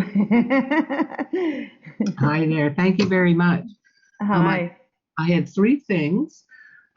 First of all, I wonder if Scott and Lynette would be willing to be in touch with me and how we could arrange that. I had a meeting here at my house today with some people. We're looking to address the masking question of our children here in Nova Scotia. So I'm wondering if I could be put in touch with them somehow and how we would do that. Well, I don't know if Lynette is still here. Let's just see. Lynette is still here, so Lynette can answer that. I just all I did was just use my voice. I just made a simple phone call. I'm wondering if we could email. Are you willing to do that? What are you wanting to do? I didn't feel like I did much, but it seemed to have results. I don't know. I did call Amanda first, and she kind of guided me, but it was really my own inner strength that did the talking. Right. It did, really, I mean, if something's going on with your kid or your grandchild, you're going to them. Right. Okay. So then the second thing was. Sorry, Patricia, 1 second. I'm going to put in the chat right now. I'm going to put a link to Scott's Facebook page. Okay. Thank you. Scott, he doesn't have the best reception. So you can message Scott on his Facebook page. Lynette, she went in there like a boss, and she said no. Scott used a notice of liability with a trustee. And that's another question I wanted to ask, is about the notice of liability. Now, I have been advised that you have to be a little bit cautious about that, in the sense that, don't make idle threats, like it's not idle threats. It's not at all idle threats. The whole I can answer that too. Yes, thanks, good, Jane. because I don't know the follow-up to that. Okay, good question. Jane, you want to take that? Well, in small claims court, the costs will only be 15% of whatever you're asking for. So if you're concerned, that you may lose, if you have that anxiety, then just don't ask for a huge amount. And then it's only 15% of whatever you're asking if you lose. Yeah, I'm going to qualify that, Jane. That's it. Go ahead. Go ahead. I'm going to qualify that, Jane, because Patricia is not in Ontario. So Jane is quite correct. Yeah, I forgot. Jane is quite correct. In Ontario, when you read the rules under the Courts of Justice Act and the small claim regulation for the small claims court, if you lose, you could be charged costs up to 15%. I would recommend, Patricia, that you go into now. What province are you in? Nova Scotia. So I don't know about Nova Scotia. It could be the Courts of Justice Act. It could be the Judicature Act. There would be the rules of civil procedures there too. That's pretty standard. So, but you basically need to actually read the legislation, and the legislation will tell you specifically if you are not successful in your claim, what the max is that would likely be attributed to you for failure to make for failure to prove your claim. So now I would like to point out though that the small claims concept is pretty standard. There is there is some variations, but it's pretty standard. The concept itself is capping. The idea is capping the cost. Whereas you go in the Supreme Court or not Supreme, but the Superior Court, your costs aren't capped. So whatever the lawyer charges, like your lawyer and the other lawyer, whatever they charge, you have to pay if you lose. And that's what I'm wondering about as well. I'm understanding that I would have to get a lawyer to proceed. No. That's another thing with small claims court, was deliberately designed so that you do not have to use a lawyer. I see. And you can still, like, we recommend that people maybe go and get consultation with a lawyer, like do up your paperwork the best you can, and then go in and pay them for a consultation to go through your material, make sure that all your T's are crossed. And and away you go. Patricia, I just wanted to ask. Sorry, I just want to ask you if you're familiar with the Stand4Thee notice of liability process in general. Not really. Okay, that's what I was wondering. So ours are a little bit different in other, like what other folks have done or other groups have done, because ours is a progressive notice of liability. So you're not. The whole intention is not to be an idle threat. It's that you serve the notice of liability, and you're giving them an offer to rectify. Hey, listen, bud, you're putting a mask on my child's face, and you're violating my child's rights. Here's the violations, and even criminal code violations, okay? And I'm going to give you 7 days to knock off the bullshit. If you don't knock off the bullshit, then I'm going to come after you for whatever the maximum amount is in Nova Scotia through small claims court. Here in Ontario, it's $35,000. So you're going to say, hey, listen. Here's the problem. I'm giving you a solution, and if you don't take my offer on the solution, then I'm going to come after you in small claims court for this amount. Okay. Now we also have an affidavit because we want it to be a legally binding document, and it shows, it makes it valid. Not that a complaint isn't valid, but it's a legally binding document. So you would serve the notice of liability with the affidavit that you get notarized or commissioned. Boom, here you go. After the 7 days, you're going to serve. Now, Jane and Amanda, do you guys change it to a statement of claim? Yeah, 25,000 is the maximum there for Nova Scotia. Okay. Yeah, we changed it. You could still call it an invoice, but just to make it clearer, I guess it's your statement of claim. You could call it your statement of claim. Yeah. Yeah. So, and one of the things I'm also going to address is, for those who don't know, I helped someone draft a small claim suit that has been filed and served this week. So I'm not going to go into too much detail in depth, but we'll let you know what the outcome of it is. The statement. So what happened is when we went in to go file it, the clerk actually was the only clerk not wearing a mask, and he says, "I'm a little concerned about the term statement of invoice or invoice, the term of invoice, because there's no contract attached." So we took the claim back, we revised it, and we brought it back in.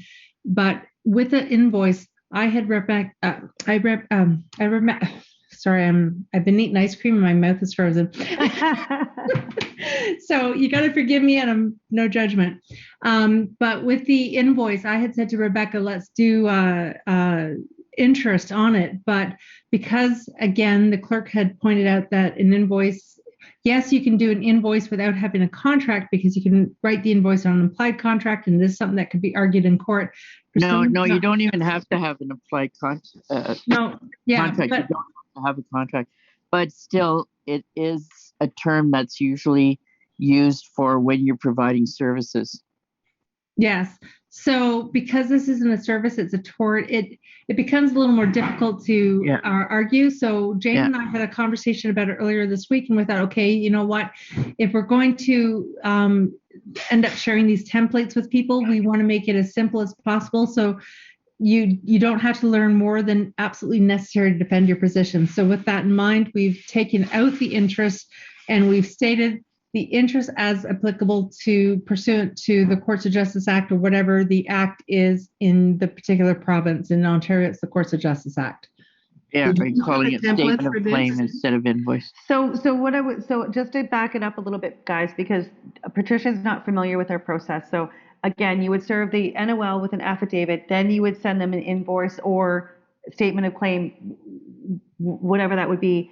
You're going to give them, and again, it's going to be different in Nova Scotia, but you're going to give them a period of time a grace period of time to pay the invoice, the statement of claim. After that, that's when you file in small claims court and you go after them through the courts.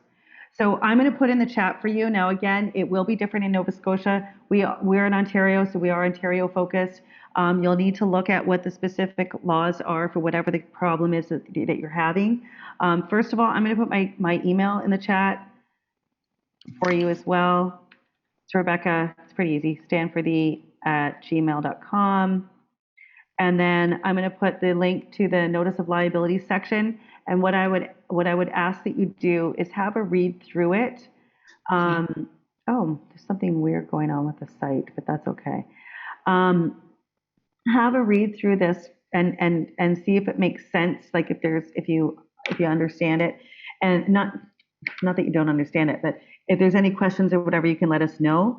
But the whole point here of these NOLs is that you are going through to the courts. You're not just giving them a piece of paper and walking away. You're naming an individual as a living human soul, not as Bob the principal, just Bob, living human soul who's violating rights. You're going to list the legal provisions. You're going to ask for the rectification, and then you're going to tell them what the remedy is if they don't rectify. So it was about, and I'm a grandmother, not a mother. So mine would be that my grandchild is being right. Mm-hmm. Right. Mm-hmm. Okay. Yeah. Okay. Okay. So you've got my. So again, I think this is. It's kind of. I think this is like a bit of a bigger conversation. So I'd be very, very happy to connect with you one-on-one. So is it Rebecca at stand4thee.com? Mm-hmm. Yes, and actually, I'm gonna message you my phone number. Okay. And then we can talk through it as well. But in the interim, have a read through the NOL page. I will. And read through that material, and you'll just get a sense of how it works. As you can see, I'm assuming it's probably going to be the same in Nova Scotia, where the government mandates have been lifted, and now it's a matter of private policies. And this is where we're going to see people backing down from these NOLs because they have nothing to hide behind anymore. And guess what? You've got all the legal provisions, not them. And Ron Storelli versus Duplessis that clearly states acting in excess of authority, And the you are courts liable. are starting Not- to not you, issue them. rulings against employers that have done the leave without pay and firing and all that stuff. So I think they're sensing that they're losing their veil of protection. Yeah. And they're getting nervous. I think that's why in Scott's case, the school board backed down so damn quick. Okay, well, that's exciting, and I've taken lots of time, and I see other hands, so thank you very, very much. Thank you, Patricia. And I private messaged you my phone number, okay? How will I get your private message? Look in the chat. Actually, just email me then if you want. But it's in the chat. Rebecca at stand4thee.com. No, Rebecca, Stand4Thee. For Rebecca Stand4Thee at gmail.com. You got it. Yeah. Yeah. Okay, you're welcome. Thank you, Patricia. Thank you. Kimberly. Hello, I'm a pain in the ass. Hi. Yeah, we know. Love you anyhow. Thank you. We're used to I it know. now. Well, first an update. I got a call from Tanya Gaw this morning. Even though I gave her the email over a month, wanted nothing to do with it. She said, "Oh, well, she didn't see that email." Ross she is looked. back. Bye. Yeah, well, They're doing a Zoom next week. I Oh think my it is. God! Do you know how many times I've received that email today? May 31st. Rocco Galato. Strike I'm like, who demotion. cares? Well, this criminal. is why she called me. Is apparently they're going to start the lawsuit or whatever. Yeah. And wanted to whatever, right? I says I'm not part of it anymore. She never asked me why. She never asked me how come or what's going on or why are you. She never asked me any questions at all of why I didn't want to be part of the lawsuit anymore. That kind of surprised me. That surprised me. Besides that was just the update with her. So she actually called you? Yeah, she calls me.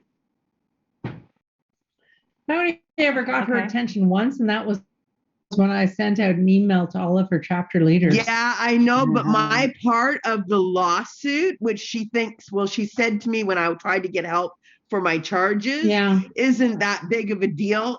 It's a $6 million lawsuit. Well, not anymore, because our part of the lawsuit was $4 million. So I don't know how our part of the lawsuit isn't the biggest part, because it was going after VHA. So bite me. Yeah. Anyway, so she didn't want to know anything about why I didn't want to be part of it beside that. Anyway, so now on to I am sorry. I know I have been trying not. I am freaking out. What are you freaking out about, Kimberly? Freaking out because I got to go to court on June 13th. Okay, Okay, hold on. Yeah. Because I got to put it all in a package. Yeah. I've looked up certain stuff. First of all, I don't know how you guys navigate the government website. It sucks. It's always sucked for me. BC's is worse. BC's is not like Ontario. No, yours is bad. Yours sucks. I agree. Come on now. So Kimberly. Hold on. Because the other thing is I found out other stuff, but I can't seem to find it on the provincial. But so now this is going on in my head. I'm going, but my charges are criminal. So can I just go with the criminal, like for all of Canada? What is it that you're looking? If you should be able to, because you're not charged provincially. You're charged federally. It's criminal charge. Well, I'm just trying to find information, but then there's also the part I have no idea what I'm supposed to do on June 13th. Yes. Why don't we set up a date? Because both Amanda, Jane, and I, we want to help you and set up a date with you. So why don't we set up why don't we set up a date with you, and we'll sit down and go through it. Like we could do it, I don't know, guys, next week. Yeah. Like maybe Wednesday next week. Yeah. Whenever, just text Amanda, me or whatever. Amanda, are you free next Wednesday? Okay. I'm sorry. I'm multitasking here, so that's okay. With me. But yeah, why don't we do Wednesday? No, I'm not available Wednesday. I'm at the Lighthouse next Wednesday. Thursday. Okay. Jane, are you free on Thursday? Yeah. Okay. Do you want to meet next Thursday? We can do a Zoom. Yeah. That's good. I know it's not because of the trial, but no, we've already talked. To do on the 13th, we right? want to trust me. We want to make sure you go in there and you're confident, because you need to kick their asses because you know they're playing tricks on you. So it's really important. It's important regardless. But we want you to smoke them. We want you to go in there and smoke them. So And somebody can be. We've got a system where we can listen to what's going on. Like Jane, you're going to be on well, Zoom, right? Jane, Jane, we'll talk about all of that on the Okay. Okay. Yeah, and I'm sorry for being stressed. It's just no, you're not. Don't apologize. I know this is a big deal. So it's next. I'm trying to keep my shit. I just We lost got this. everything yesterday, and I can't even lock my balcony door anymore because Just get a hockey stick. it's like no, out here they put the balcony doors stupid. You know, in Ontario, the sliding doors in the inside. No, here they have to put it on the outside, so you can't even put a fucking stick in it. Here's the weird thing too. There's no Kim, you swore. Yeah, Kim swore. Are you new? I'm sorry. Are you new, Amanda? All right. Okay. So next Thursday we can do earlier too. I can do like, I don't know, whatever time. We'll do like 7:00. Jane and Amanda. Just text me. Okay. Text me what time. Why don't we just do that? Let's just do next Thursday, 7:00. Okay. Next Thursday, 7:00. Can you send me a link? Yes. You got the link? We'll do. It won't be this link. I'll send you a private link. I'll put it in the chat. All right. No, I can't because I'm on the. No. We'll send it out by email. Don't worry about it. We'll take care of it later. Yeah. We'll get you. Thank you. You're welcome. Thank you. And just thank you guys so much. You're welcome. Okay. All right. So, Alan, are you here? Hi, Alan. I'm here. Where are you? There you are. Hi, Alan. Hi, how are you doing? Good. How are you? Good. Nice talking with you earlier today. Yes. Now, did that help a little bit with PK and his situation with the quarantine? A little bit. I just called them because I tried to find stuff on that website. You mentioned to go to their local Lambton website, and I couldn't find any place to do the thing. So I just phoned in, and they gave me an email address, and I signed the back of the ticket that I wanted to go to trial, and emailed it to them, a picture of it. Yeah. Did I do it right? Yeah. Okay. Hold on a second. I just want to identify, there's something going on in the chat that needs to be addressed. I don't know who HM is, but I don't know what you're trying to accomplish here. But HM, I think I'm going to remove you now because I don't have patience for this shit. And I have no idea what you're even going on about. But if you don't want to be in this meeting, you can leave or I can remove you. So it's up to you. So you can either be cool and stay or, okay, how about we just remove you then? Because you're pissing people off and you're pissing me off.